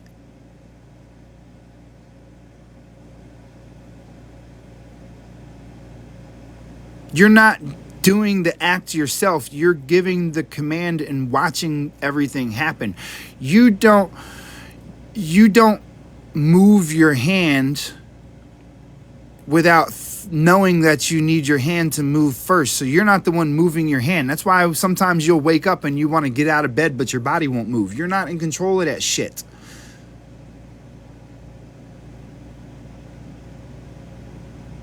It's a reaction.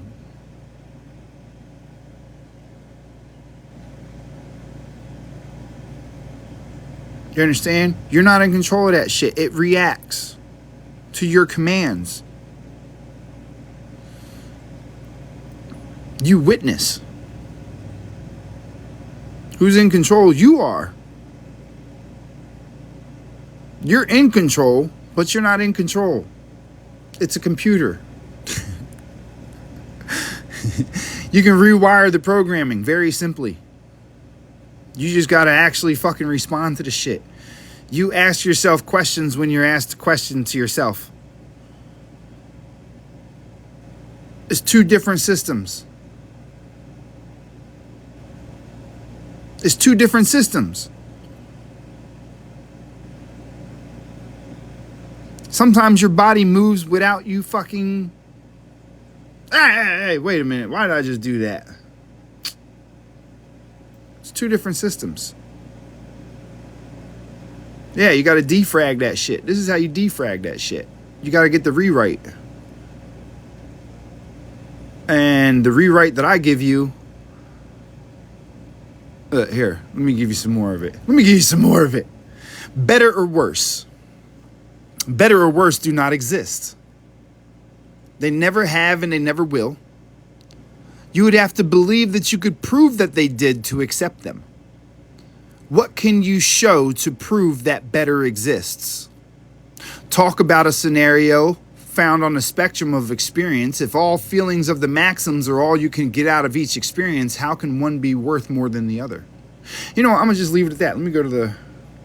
I want you to think about that for a second, right? Let me show you something. Man, cut it out, man. Fuck, Jesus. Fuck, dog. Like, why do y'all... Look. Dog, do I come into your church teaching you about hieroglyphs, speaking on hieroglyphs and how the Bible's a lie and stuff? No. So shut your mouth. Be respectful, right? Because if I get disrespectful, then you're going to cry and you're going to hit the fucking bully button and try to get me fucking banned and shit, right? But yeah, you can just disrespectfully come in and just spew out whatever you need at any time. Zip it. If you want to represent the church by saying, hi, I'm from the church, and then shutting the fuck up so that everybody can see that you're a peaceful person. Then maybe people will actually start seeing the church in a different view. Try to represent, in a way that's actually positive. So, we were taking you to the wheel, the maxims. I'm just saying, I'm just saying, let's be realistic about this. I love you, but learn how to be appropriate. See, look, doesn't even stop. Fucking ignorance. Let me fucking. Let me just shut you the fuck up. Beak. Man, fat, nah, we gonna block you. I don't know what you would follow me for coming in here talking like that, but you're out of here. You're out of here. Okay, that was more than 3 strikes. All right, so anyway, the maxims of the human experience. Right, these are all the things that you're told exist. Okay, and I'm going to prove to you that only one thing on this wheel exists. What do you think it is? What do you think is the one thing on this wheel that actually exists?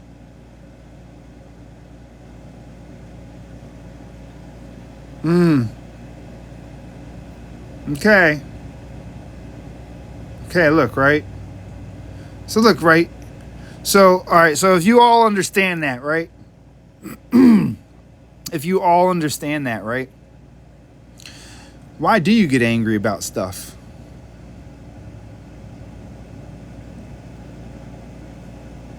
Ooh, that's a good one. That's a good one there, Hughes. That is one way to look at it, but yeah, that is true. But not really at the same time, because you can't have a win if you can't have a loss. You know what I'm saying?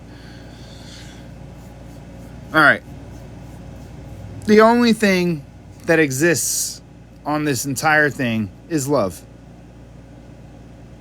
It is love. Okay? Love is the binding of thought to reality. All right? It's the first chapter. Love. What is love to you?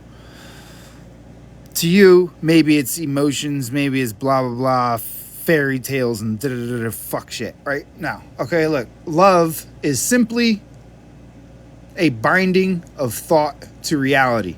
Love is something that you think in your head that you are in need of or possession of. Okay? Love is nothing but a bond. Okay? That's all it is. It's a bonding. It's a matrimony, a marriage. Two things coming together. That's all that love is.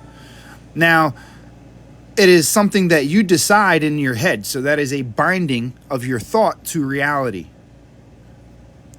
Perfect example. I could say that I love this bottle of colloidal silver.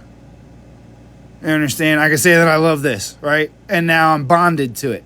Now, what is the first thing that happens when you love something? You worry about losing it or it running out. And that might make you a little angry. Right? But it'll also make you feel like you failed if you do lose it. Shit, I fucked up again. All right? It'll also make you feel like you're trapped because, oh my God, where is it? Where is it? I can't find it. Now you're looking for it. You're stuck in a reality where, you understand, you're trapped by it, which makes you feel a little heavy, right? What happens when you can't find something that you're looking for? Doesn't it feel like your body gets a little weighted to where you start your feet start, why do you think your feet start dragging and shit? It's the weight, man. Right? Which what? Makes your day a little bit darker. Right? That makes you what? Feel a little dead inside. Right? That makes you feel a little older. Right? And gives you vulnerability.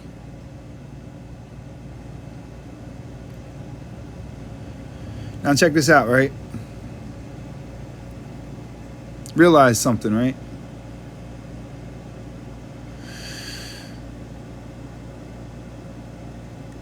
You're guaranteed this. You cannot escape any of this. No, hear me out. Just hear me out. Before you start, look, just hear me out for a second. All right? Hear me out right now. You're guaranteed this. This is an automatic. These are automatics.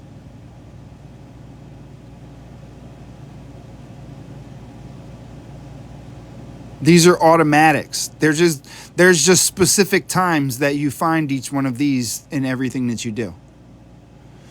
Right? They're automatics. You cannot avoid these. It's guaranteed. That's why they're the what? The maxims of the human experience, right? So the thing is that these you were told were negatives. These you're told are positives.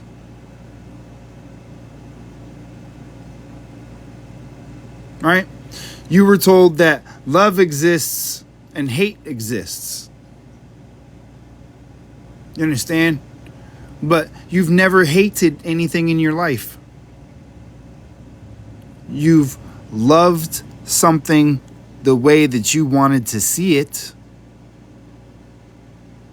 so much that you couldn't see it some other way, but you've never truly hated anything. You've only been able to see it the way that you wanted to see it. You didn't hate it. You loved it. But it didn't meet up to the value that you thought that it should. That just means you love it too much. Now realize that you're going to go through this, everything that you're involved in. So if you go through all of these things, through everything that you're involved in, why are these bad while these are good? Who taught you that? You can't escape these no matter what. Right? No matter what. You can't. There's nothing outside of this. Everything is within this wheel. No matter what it is that you're doing. It will always encase these very things. So why are you treating these like they're bad and these like they're good? Why aren't all of these good? Because you don't know how to see the love in them. Which means that you actually get trapped. And that you actually feel failure. And that you feel loss. And you feel anger. And you feel heavy. And you feel dark. And you feel dead. And you get stuck in that. And that's what you call depression. You're being put in depression because you're taught that these things aren't just as necessary as these. These are just as important as these. You can't have these without these. You understand? You can't escape any of them, but they're all what? They're all love. That's all the bonding of thought to reality. Exactly. You need these. You need these in order to have these. You can't know how good it is unless it was bad. You can't feel the win if you've never had loss. You can't feel success without failure. You can't feel freedom without being trapped. You'd never know how to feel light if you hadn't been dark. You wouldn't feel alive if you didn't feel dead. And you wouldn't feel old if you didn't feel new. And you wouldn't be vulnerable if you were never serene.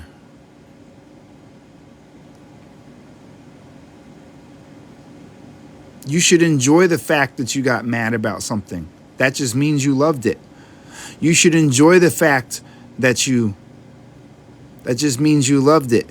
You should enjoy the fact that you failed at something. That means you love something enough to try to improve. You should love the fact that you felt trapped because that meant that you really loved it. It meant that you really loved it. And that it was real for you. Enjoy that. And enjoy everything it brought with it. Because if it didn't, that part of the movie would have fucking sucked.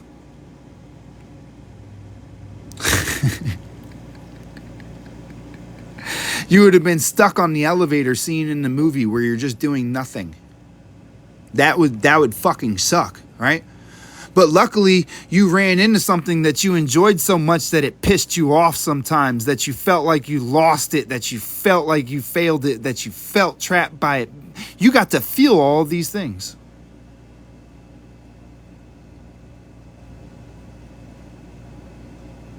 You got to feel all of these things off of that experience, but you didn't appreciate it? Whew. Man. Hey, look, some of those experiences that you go through with somebody are going to what? Make you feel fucking enraged the entire time that you're with them. That's a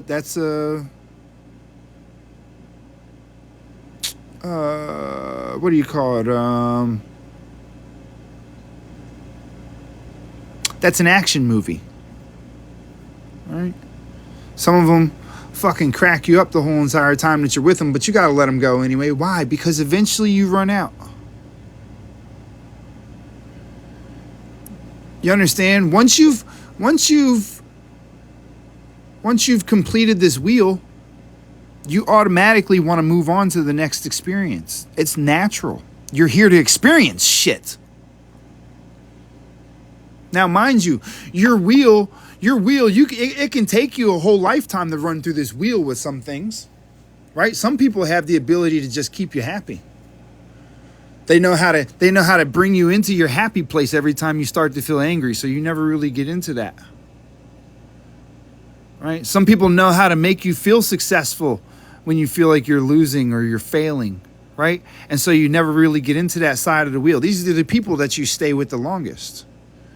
The ones that you stay with the longest have the ability to naturally pull you out of these. That's what keeps you there, because you never complete your wheel with them. And because you never complete your wheel with them, you never run out of time with them. That's why you stay with them long periods of time. But if you ever complete your wheel with them, you'll leave them, because you'll be ready to experience the next thing. You understand? People that have relationships that last a lifetime, they last a lifetime because somebody has the ability to pull them out of parts of the wheel so that the wheel never gets finished. So they never leave them. But trust and believe, look, I'm going to prove it to you right now. Proof is, right? All right, right? Say you're with somebody that's had a whole bunch of people that they lost, right? That they were cheated on a bunch or some shit like that, right? All right, think about it like this, right? As long as when you're with that person, they never experience that same thing with them. That with you, right? Until you fuck up and cheat, and then you go into that same category, and then they move on to the next person. It's part of their wheel. You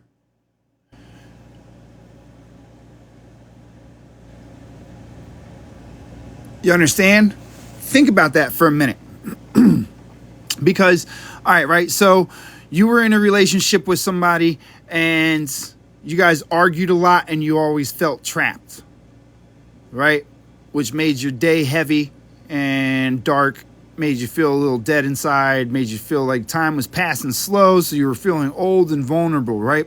And then you met this person that came in, and instead of making you feel vulnerable, they made you feel secure. Instead of making you feel old, they made you feel new. Instead of making you feel dead, they made you feel alive. So you never made it back over to this side, right?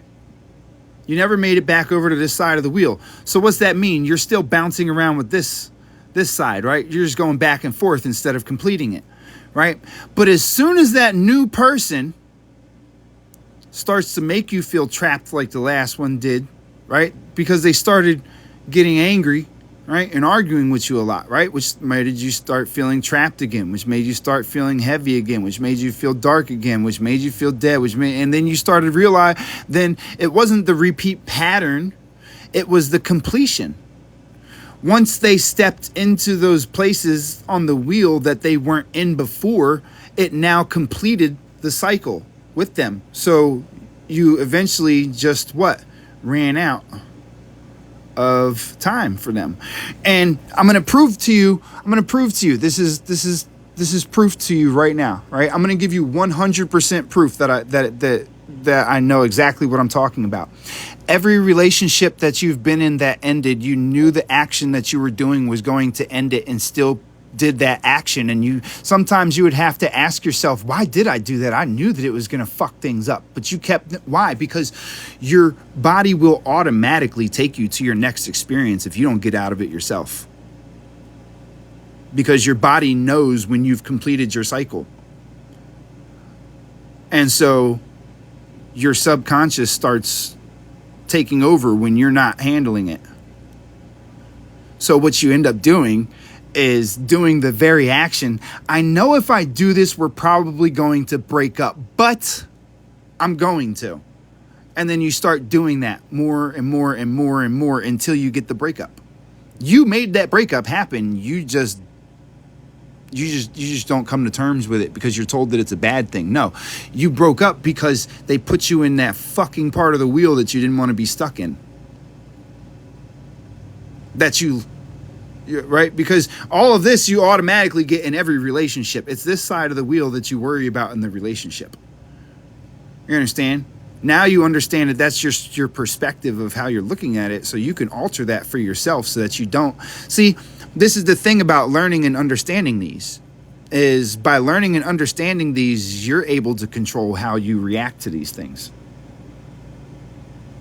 Because now you don't have to, now you can fix it for yourself because it's your perspective and it's your actions that are ending all of your relationships. Because you're deciding that you're over here and you don't know how to pull yourself out of it. You get stuck over here and beat yourself in the head until you don't like that person anymore. That's what you do. You will beat yourself in the head until you don't like that person anymore, rather than just finding out why it is that you feel that way in the first place. Which, if it's all love, then what are you even mad about? You should be happy that you really love that person. Now you can fix yourself in the relationship instead of worrying about fixing your fucking partner. Now realize that it's not what your partner's doing that bothers you, it's you.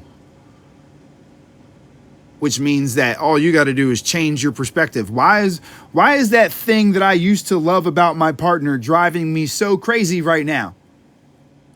Well, because you're looking for the way out.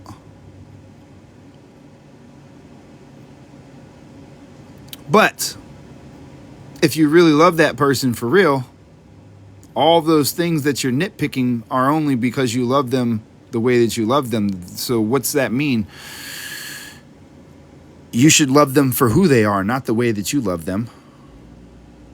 It's your perspective that's fucked up, not theirs. They still want to be with you. You're the one that's fucking making the problem.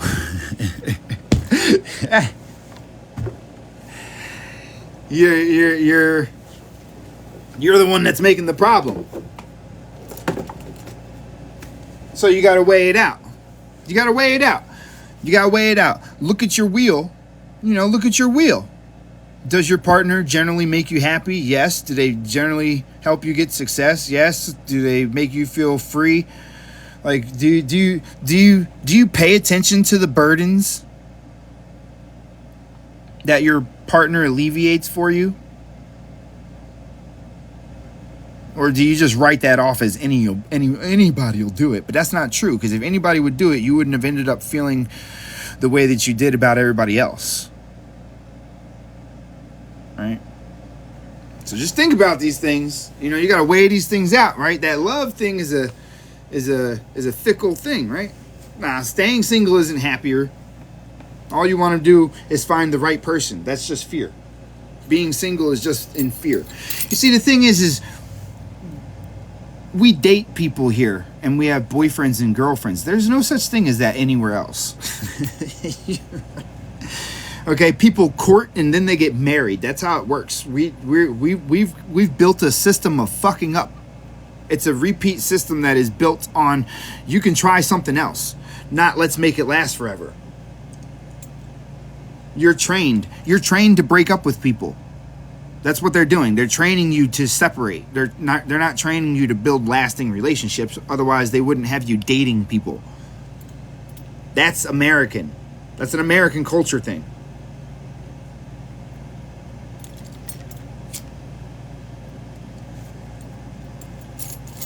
The men aren't awful. You're expecting. Don't expect. Accept. It's a lot easier that way. The only thing that you should expect anything from anybody is to fuck up. Okay? People make mistakes and do dumb shit. That's it. People do people shit all the time. We're people. We're here to do people shit. That's it. That's it.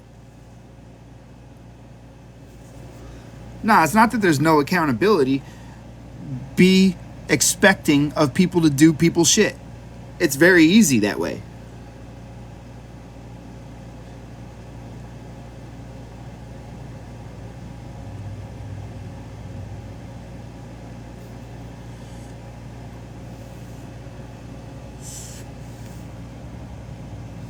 I can shrink it a little bit. Okay? So realize that, you know, it's the way that you've been taught things that you need to unravel. Well, shower thoughts, this is my book. This is actually my book. See? That's the first chapter. Hey, Supreme Rising there, Real Rich. You know, men do treat women better, but your idea of better isn't what our idea of better is. You know, there is no better or worse. There's only what happens, right? You want men to treat women better. Well, look. We live in a time where y'all feel comfortable saying whatever, doing whatever, and that's great. I'm glad that y'all do. You know, I'm glad that you have that comfortability, right? But at the same time, there's no accountability. Women have been trained not to be accountable for anything that they do these days. But what you don't get is that we need that balance, right? Because men are too analytical, right? Men are built to be analytical. We're built to because we have to. That's the perspective that was built for this fucking body thing, okay? We're analytical. Women are very emotional, right? Emotions and analytics perfectly balance each other out if you actually find somebody that's able to fucking accept their role in things. But you guys are the only ones that take having a role in things as a negative thing. Yeah. You're like, oh, who the fuck said that I gotta... It's your nature. You're mad at us for your nature. I'm not in control of that. I don't handle that. Like, you know, there's a certain balance that you bring to things. And for some reason, y'all have been taught that that's insulting. I don't understand how they taught you that your nature is insulting. Because all we're trying to do is work within your nature, and you're over here just fucking freaking out on us like we're like trying to beat you with a stick or something. Like, not for nothing, but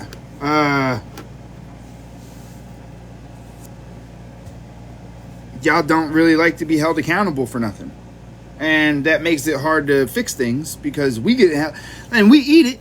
Like, we eat it. We're men. We don't give a fuck. We'll put up with whatever as long as you give us some of that juice box at the end of the day. We don't give a shit. We, like, you know, if we love you and you give us that, oh, that's it. I love you. You're going to let me put stuff in your hole? All right, we're good. So, like, we don't care. We'll let you get away with it all the time. We, like, you know, and that's the thing is that most of you haven't been taught, like, how to get that shit under control. And that's okay. You know, we can all work together to fix that. Right? It's what you allow that men do.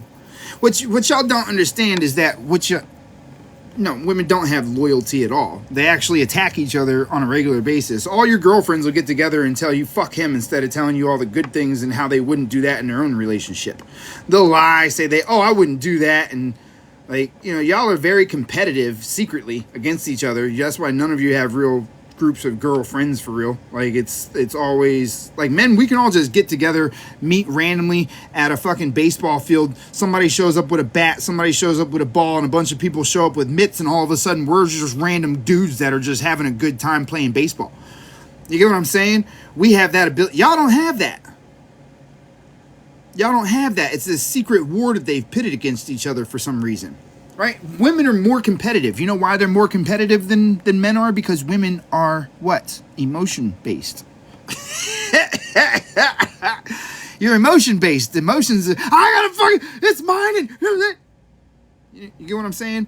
Men, you can throw them together. Women, you put two of them together, they're gonna go and play something like house, where there's no hierarchy, where there's no leadership, where there's no real game. They're just enacting something. When men get together, there has to be structure. There has to be, you understand? So it's needed because women keep men from driving themselves mad with analyticalness. like being analytical about everything. We'll drive ourselves fucking crazy because we nitpick and fucking tear things to pieces, right? And that kills that fully like eventually we just nullify our emotions altogether, which is very dangerous for us, because once we get into that zone, then we're able to do what are known as inhumane things, right? Women are the balance. They come in with that emotion, right? They got that, hey, you need to calm down. Hey, wait, come over here. Let me talk to you. And hey, like, you understand you're supposed to, that's what you're supposed to bring in. And we're supposed to bring in the analyticalness that keeps you safe.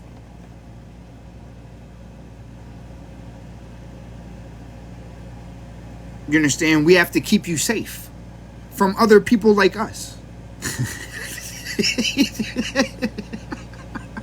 That's the crazy part, right? Is there aren't any wild animals running around anymore because we took care of that already.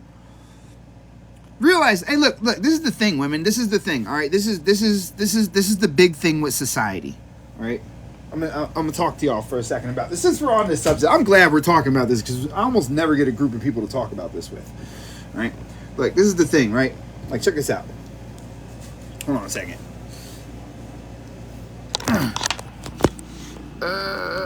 Oh wait, no, I can't because I'm gonna have my cigarette first. Look, listen, right? Look, check this out, right? Check this out, right? Think about this for a second, right? Like,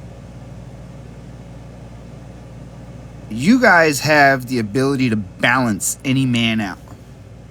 What you don't realize is that you guys think that we run the world. We don't run the world. We run the world for you. We run it for you. We do shit for you. The problem is that right now we're in a time where you don't have any real apparent danger outside of us. Why? Because we've eliminated everything so good. It used to be, you would have to worry about some random ass fucking bear coming charging through your fucking kitchen at some random time in the morning and shit, and your dude have to hop out of bed with a fucking machete and run downstairs and chop off one of the hands and chase it out of the fucking house. You get what I'm saying? But we eliminated that problem, right? So men are running out of ways to be men. You understand? Men are running out of ways to be men. We have an inherent nature to conquer. We have an inherent nature to build. We have an inherent nature to get together and do stuff.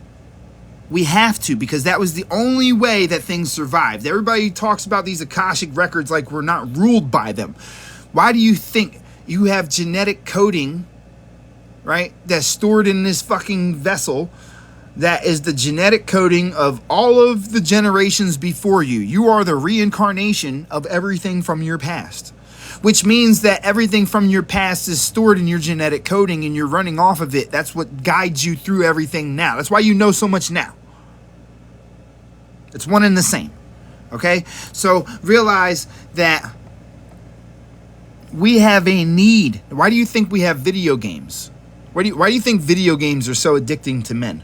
What is that? That's something where we can get together and conquer some shit and feel like we actually fucking did something. You get what I'm saying? You don't have that option for real these days. Today, conquering stuff is done on paper. Most men don't want to file paper. Okay? We don't like that shit, yo. We hate it. We hate it. We don't, like, okay? Like, look. Men need to be able to be men. We don't have that ability, but you got to understand that at the same time, that takes away a massive amount of security, a massive amount of need, and a massive amount of admiration away from men by the fact that we have through generations, we have gotten to a point that we have so fluently rebuilt the world to make it safe for women that we are now the number one problem that they have. But women don't appreciate the fact that men through generation after generation have sacrificed themselves, gone after all these crazy ass animals, and removed all of the dangers of the world to eliminate it down to just us. Right? Y'all don't appreciate that shit, and that's where men are fucked up, is because we know, because we're still the ones. Look, I was a mason and a carpenter, and I did roofing and asphalt. You understand? I did everything. I built the fucking roads that you drive on. I built the houses that you live in. I built the buildings that you work in. I've built the hospitals that people fucking... I've built everything with my hands. From carpentry to masonry to commercial steel framing. I've built these buildings. There were no women on any of these job sites, ever. We are still providing these things for you. But yet you guys don't have a general respect for us. Instead, you guys have a general hatred for us that's been trained in. You understand? You guys have been trained not to appreciate the sacrifices that have been made to get us to a point to where we are your worst fucking enemy. You don't know how lucky you are that we are your worst enemy. Because if I tell you right now, most of you will freak out if somebody's random dog runs into your house and you're by yourself. You're going to run and hide immediately.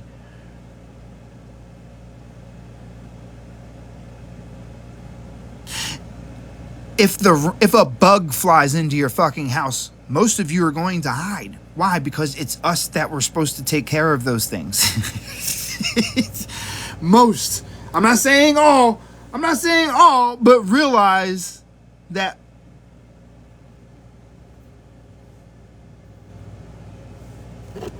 you get what I'm saying?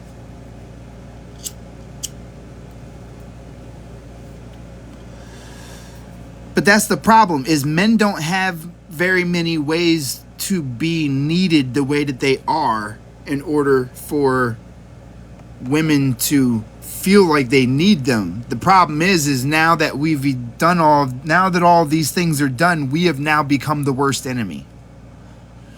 Which is good, but it's also bad at the same time. You get what I'm saying? Because men have a certain inherent arrogance that's built into us. We know that we're the ones that fucking did all the shit. That we can't. You know why we feel that we did it and why we can say we did it? Because we came from the generations of the men that did it, and it's in our genetics. We're a part of them. We're their fucking reincarnations. And so we do feel like we are responsible for the shit because we technically are. You get what I'm saying? So... But, like, you have to understand, men are competitive. Men are we have a need to have a place in things. You get what I'm saying? And it's hard to find ways to get that out these days. And so that, we all have to learn modern ways in order to adapt to the new way that the system is built, but to keep the same values. The values are being lost, right? The values are lost because we live in a different world right now. We live in the new world. The new world doesn't require us to do all the things that were necessary, but now we have to find ways to still have value to women, and as difficult because at the same time as us having value, we're also their worst enemy. So I feel like as men, we should just release a bunch of wild animals into every city, and I think that would just take care of that problem immediately. I think that would just change how everything was viewed if we just cut loose a whole bunch of fucking wild fucking lions and tigers and stuff, and then we'll find out who the real men are. You get what I'm saying? Then we'll find out who the real men are, and then, we'll let fucking nature take its course, and we'll separate the fucking men from the paper pushers, and we'll get evolution rocking in the way that it's supposed to be. I think that would solve so much shit if we just cut a bunch of fucking giant, lions and shit loose everywhere, and you're not allowed to kill them. You're not allowed to kill them. You can wrestle it to the ground or something, but you can't kill it, right? And then all of a sudden, I'm pretty sure that, we'll find out who the men are. And, I'm pretty sure that'll eliminate a lot of men. Lowering the chances of women finding the one, the wrong number. You get what I'm saying? Hey, look, I'm saying, there's that one that'll jump out there that you can't do nothing about it, but he'll jump out there anyway, And look, anytime you get that guy that, doesn't want to fucking leave you alone and stuff like that, you can feed them to the lions, literally. All right, if you want to date me, go fucking wrestle that lion. Show me you'll keep me safe, and then he'll go out and get fed to the lion, literally. It's a win-win for everybody. Like, you know, we just eliminate things off the board, you know, and just take everything right back to nature, and, you know, then men will be useful again. Women will actually feel like men are fucking needed, and then we won't be the fucking worst predator in the jungle, right? The problem is we took all the animals out of the jungle. Hey, look, I got Gladiator on my back. I'm ready. Like, we can go in. I'm good. You know, it's win-win for everybody. You know, we'll start eliminating the weaker generations and men and fucking, you know, of course, a lot of kids are going to get ate too. You know, population control. You know, kids are just going to be out there fucking getting gnawed off by creatures. But hey, look, man, that's how life goes. You know, we got to get these numbers down anyway. That's a fair way. Hey, look, everybody's worried about knocking down the numbers and all this shit. Why don't they just cut loose a whole bunch of lions and fucking bears and tigers and all kinds of dinosaurs and shit? Just cut them loose everywhere, and, you know, let that be the selector. You know, let nature select the course. Who's stupid enough to go and wrestle with this fucking creature? And what are you gonna do? Like, you get what I'm saying? Like, no, we can simplify. You know, simplify life so much. Oh, hey, while y'all women are loving this, a lot of y'all motherfuckers gonna get ate too. You can't run fast in heels. You know what I'm saying? Most of y'all don't even go to the gym. All right, most of you can't run to save your life. Can't even fall without. Most of y'all don't even know how to fall correct. There should be a class that women should take that is required. There should be a requirement for, like, PE class. It should be a requirement in PE class that women get taught how to fall. That would save a lot of faces and a lot of fucking problems. What do you mean so rude? That is not rude, yo. Women don't know how to fall for shit. Y'all don't protect nothing. You just kind of like just, however you land, you land. Like, y'all don't, like, I swear, y'all, it's like, I don't know. It's like you guys freeze up when you're falling. Like, I don't know what it is. I've seen, yeah, you ever watch a woman just trip when she's walking down the street or something? No protection. She doesn't put her hands up to guard her face or nothing like that. Just arms out. Just arms out, full face. Like, they always, I don't know why, but most women fall for their face. Like, they fall right on their face. And I don't even know how it's like, I don't know how that's like equates with gravity. But it's like they go for the face. Like, they just chin dive. I don't get it.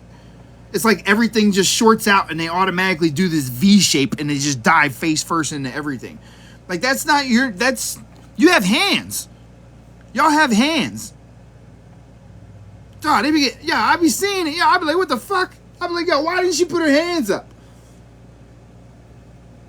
I don't know. I don't get it. But that should be a required course in PE class. Is falling properly.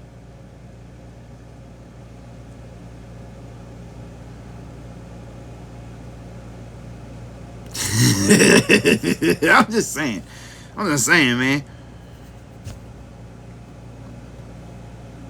I wonder if that's why they tried to tell every girl they were a princess, so that they would go and take ballerina classes, but they don't even learn how to fall in ballerina classes either.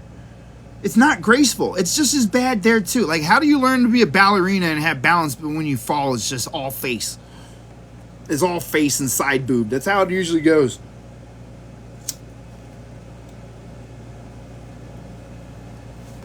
Hey, look, we love women too, okay? We do. We love y'all. Y'all some fucking weird creatures, and we're some weird creatures. Can't we just be weird together? Like, what is all this beef for? You guys need us. Oh, I know you're gonna hate this part, right? Hey, look, y'all need men for their energy, literally. I know you're gonna hate this part, right? This is why you got to be careful who you pick, because you need them to finish. No. It's not like you think.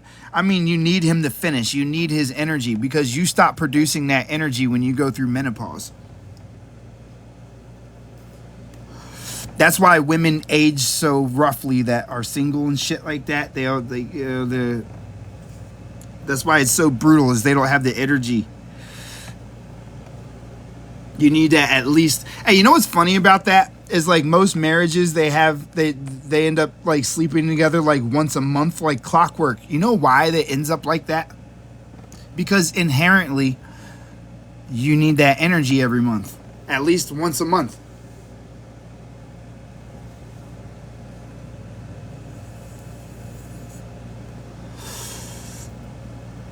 How you look without makeup,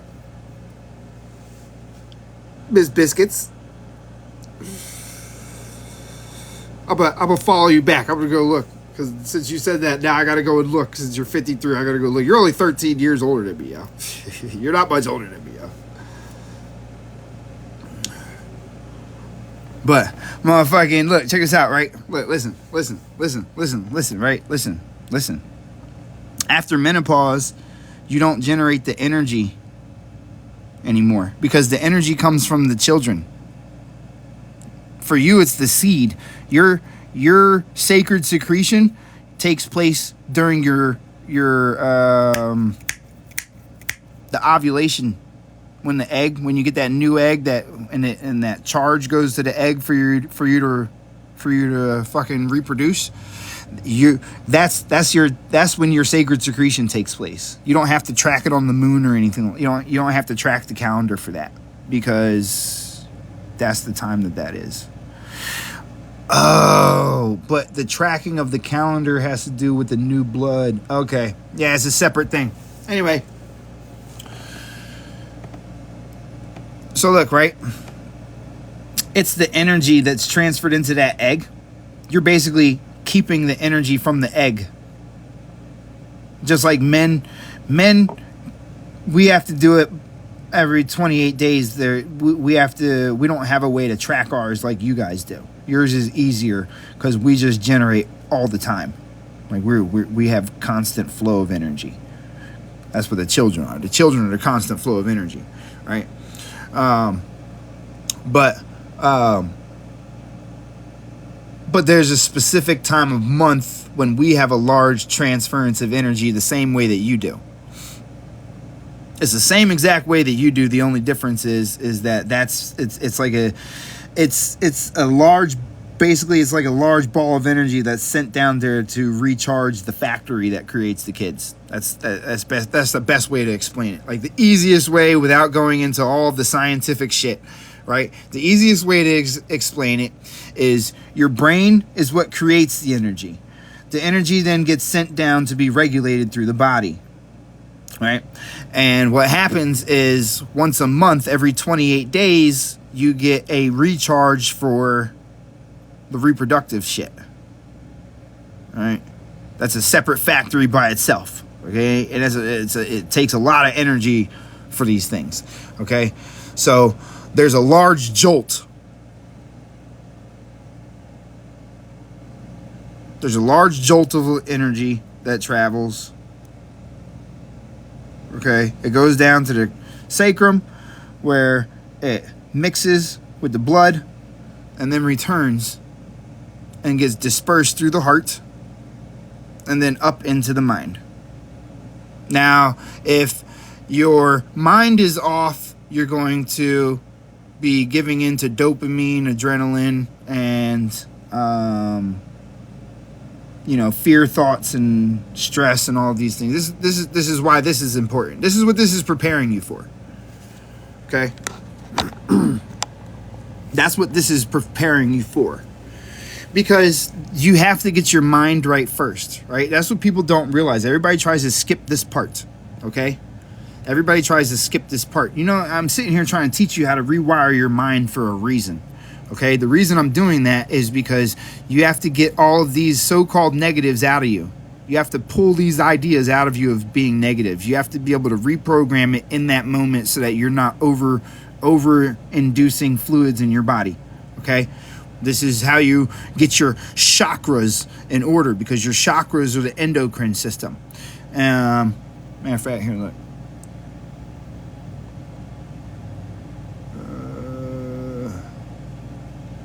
Okay, right? Shit. Look, right? The chakras are your endocrine system. Matter of fact, hold on, let me give you the whole list. Hold on. get you the whole list together. It's right.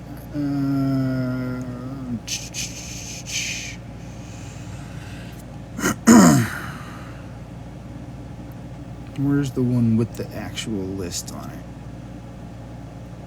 Oh, right here. Bink. Okay. Your chakra is your endocrine. Okay?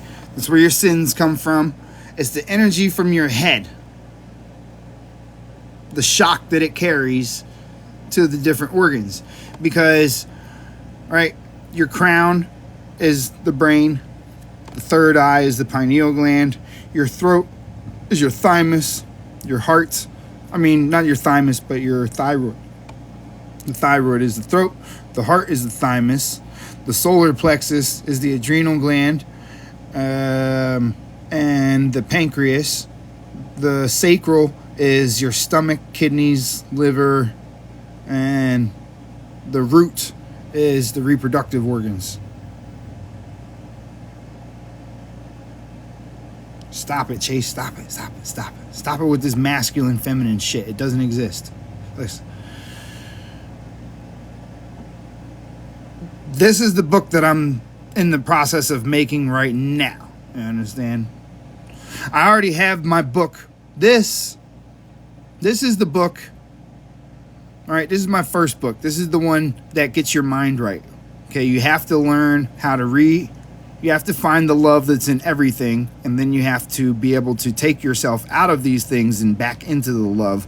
Because if you don't, then you're what? You're dopamine, serotonin, oxytocin, all of these different parts of your what? Endocrine system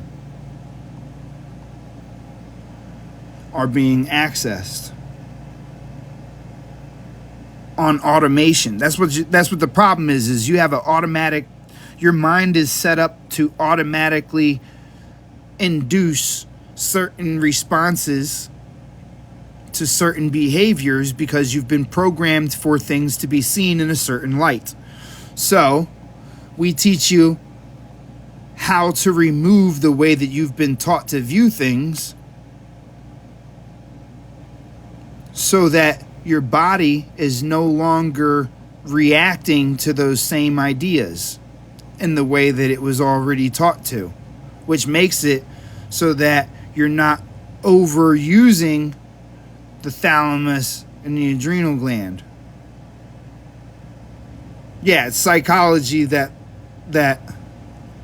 is based off your anatomy, basically. I know, I was just listing off different things, Biscuits. I was just listing off different things that get created. You get what I'm saying? So, okay. So, what the reason that this book is this by itself. You understand? All this book deals with is the psychology that's necessary to rewire the subconscious. That's what's in the deprogramming section. It tells you how to rewire your subconscious, okay? How you actually use 369. It's not exactly how they say it.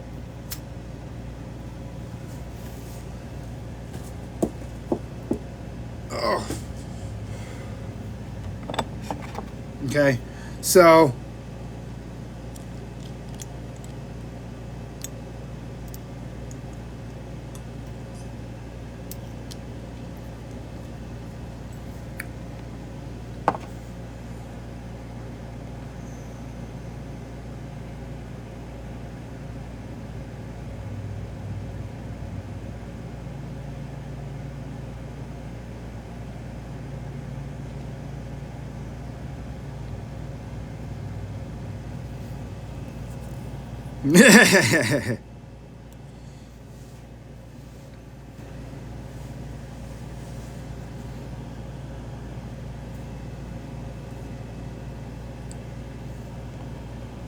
oh, wait.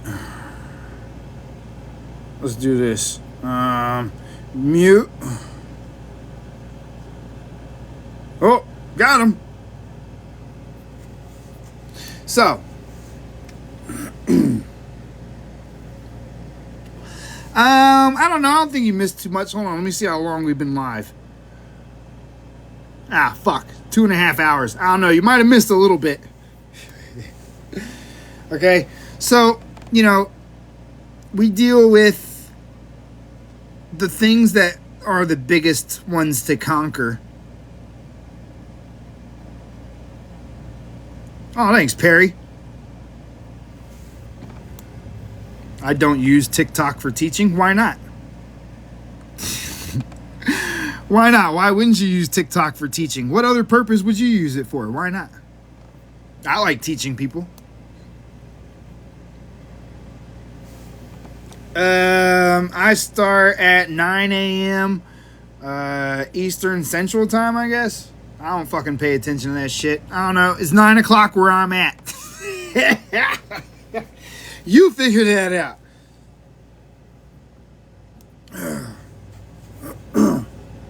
You get what I'm saying?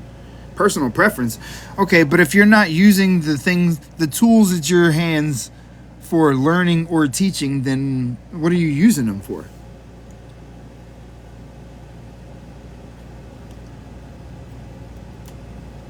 Look, I just be coming live, yo. Like, I got a time frame out there. It's like, I'll be live between 9 o'clock in the morning and like 11, and then I'll be live from like 8 o'clock till like 3 or 4 in the morning or something.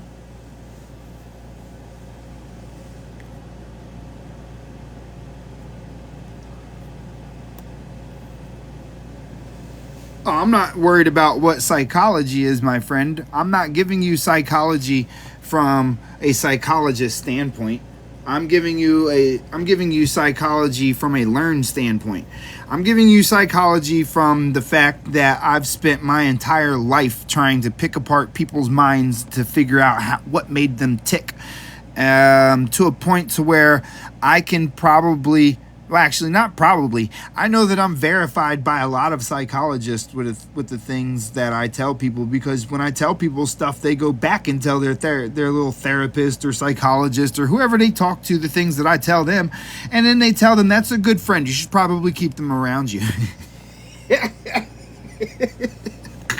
Okay, this is why see, people, I'm the person that people call when they can't figure shit out. That's when I get phone calls. That's what my friends call me for. They used to put me on the phone when I was a little kid. They would put me on the phone with their girlfriends when they were arguing with them and have me talk to them for them. And that turned into a problem later, because then their girls started liking me or some shit like that. I don't know. They all just started acting weird after a while, but I didn't give a shit. I was just digging in people's minds, like, so I promise you, I've talked to people from every walk of life. I've lived with billionaires. I've fucking been around homeless. I've been homeless. I speak to you from a standpoint of well-deserved experience, because it's what I sought out.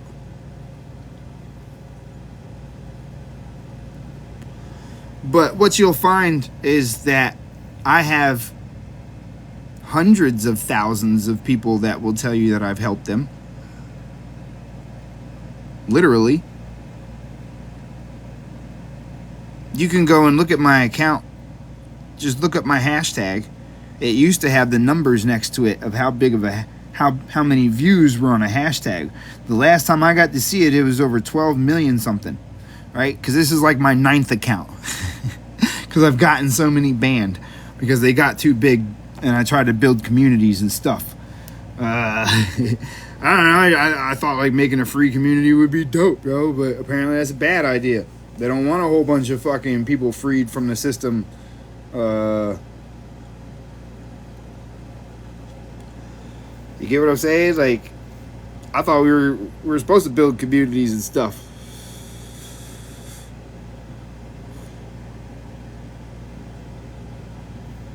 Hey, look, you can go to my profile. Look, hold on, I want to see if this link still works. I want to see if the government took this page down or not. Hold on, you're gonna look at this with me. Hold on, just give me 1 second. We're gonna check into it, okay? Ready to see the future. fuck this shit out of here.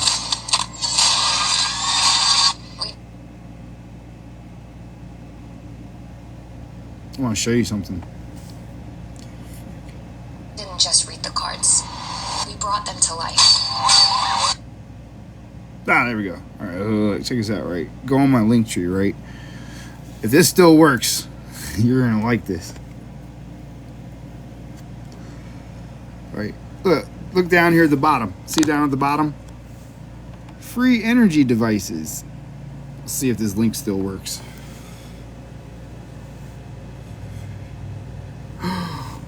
Open. Yeah. Open it. Shit. Hey. Practical guide to free energy devices. Do you see what kind of community I wanted to build? Alright, look. This teaches you how to build all of them.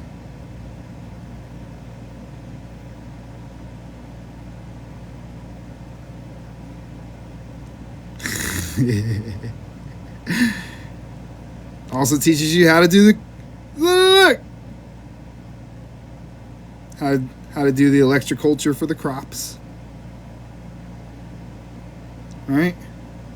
Self-powered generators, health and home remedies. All right, how to build the frequency. Look, check this out. Look, let me show you. See if everything still works.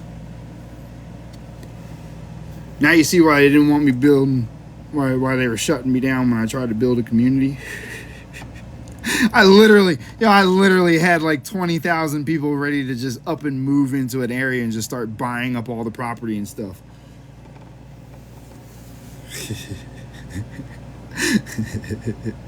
I had it, yo. It was about to be a real thing.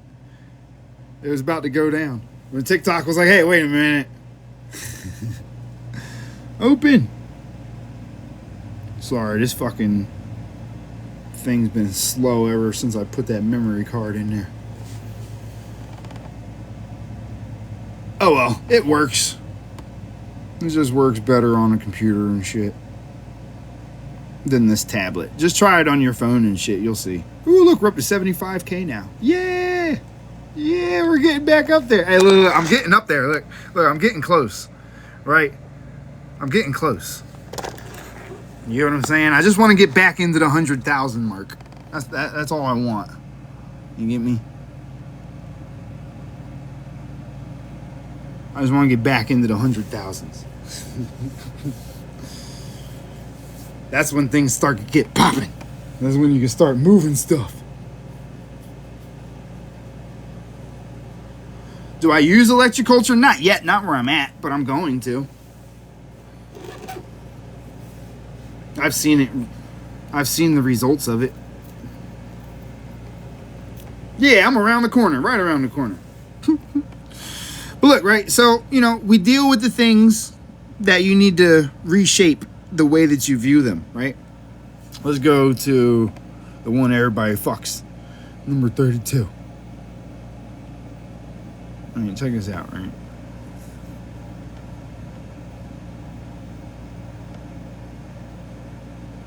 How you find me? Same name. Just, hey, look, right? All you got to do is click the little Instagram button that's in my bio. Right next to my name on my bio, there's a little button that has an Instagram thing on it. You click on that and it gives you my Instagram and it gives you my YouTube channel. It gives you both. And people are having problems finding my YouTube channel. Apparently, since I'm putting my lives on there, apparently I'm giving away information that they feel should be silenced. So supposedly there's YouTube bans too. YouTube shadow banning or some bullshit. So FYI, that's probably the only way that you're going to find my actual YouTube channel is clicking that link. Like literally, because everybody that goes looking for it can't find it. So if you do find it, just do me a favor and fucking like the video. I don't give a fuck whether you watch the whole video or not. Just press the like button on the video so that it starts getting in rotation so that people that are looking for me have an easy way to find it.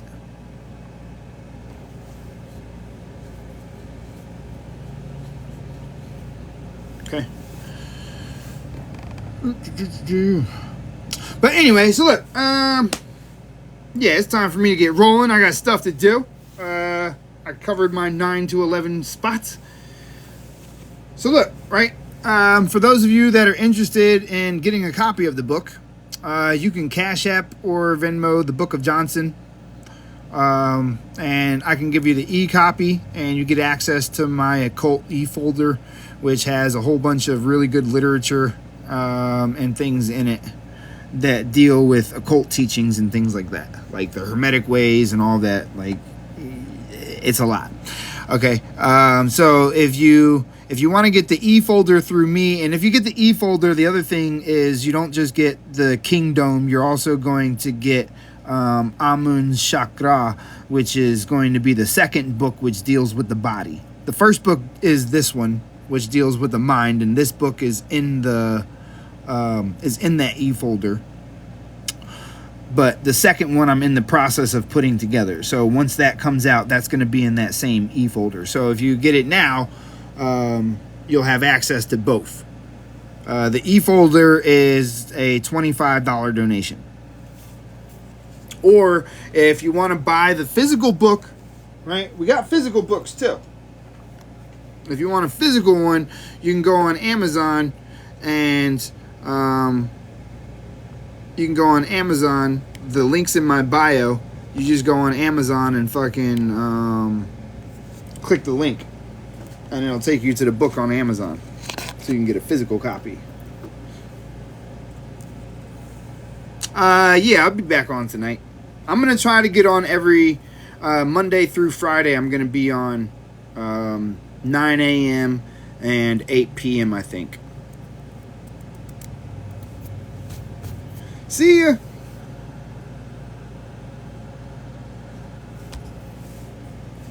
Catch y'all later.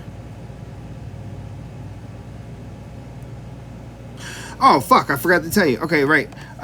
So, yeah, you can get the book on Amazon, or if you want to get the e-folder, just Cash App or Venmo the Book of Johnson, $25 donation, and then you click on my profile, and you go to that link tree and click store, and then when you click on the store, it'll bring you up the e-file folder where it says the $25 at. You click on that and put the name of the account that you made the donation under, so that I can verify that you made it, and then I'll unlock the folder.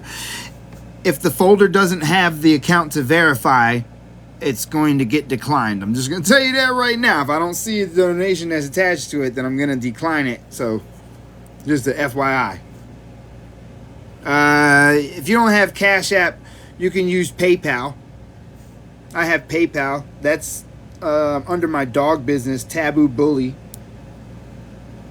TABOOBULLY.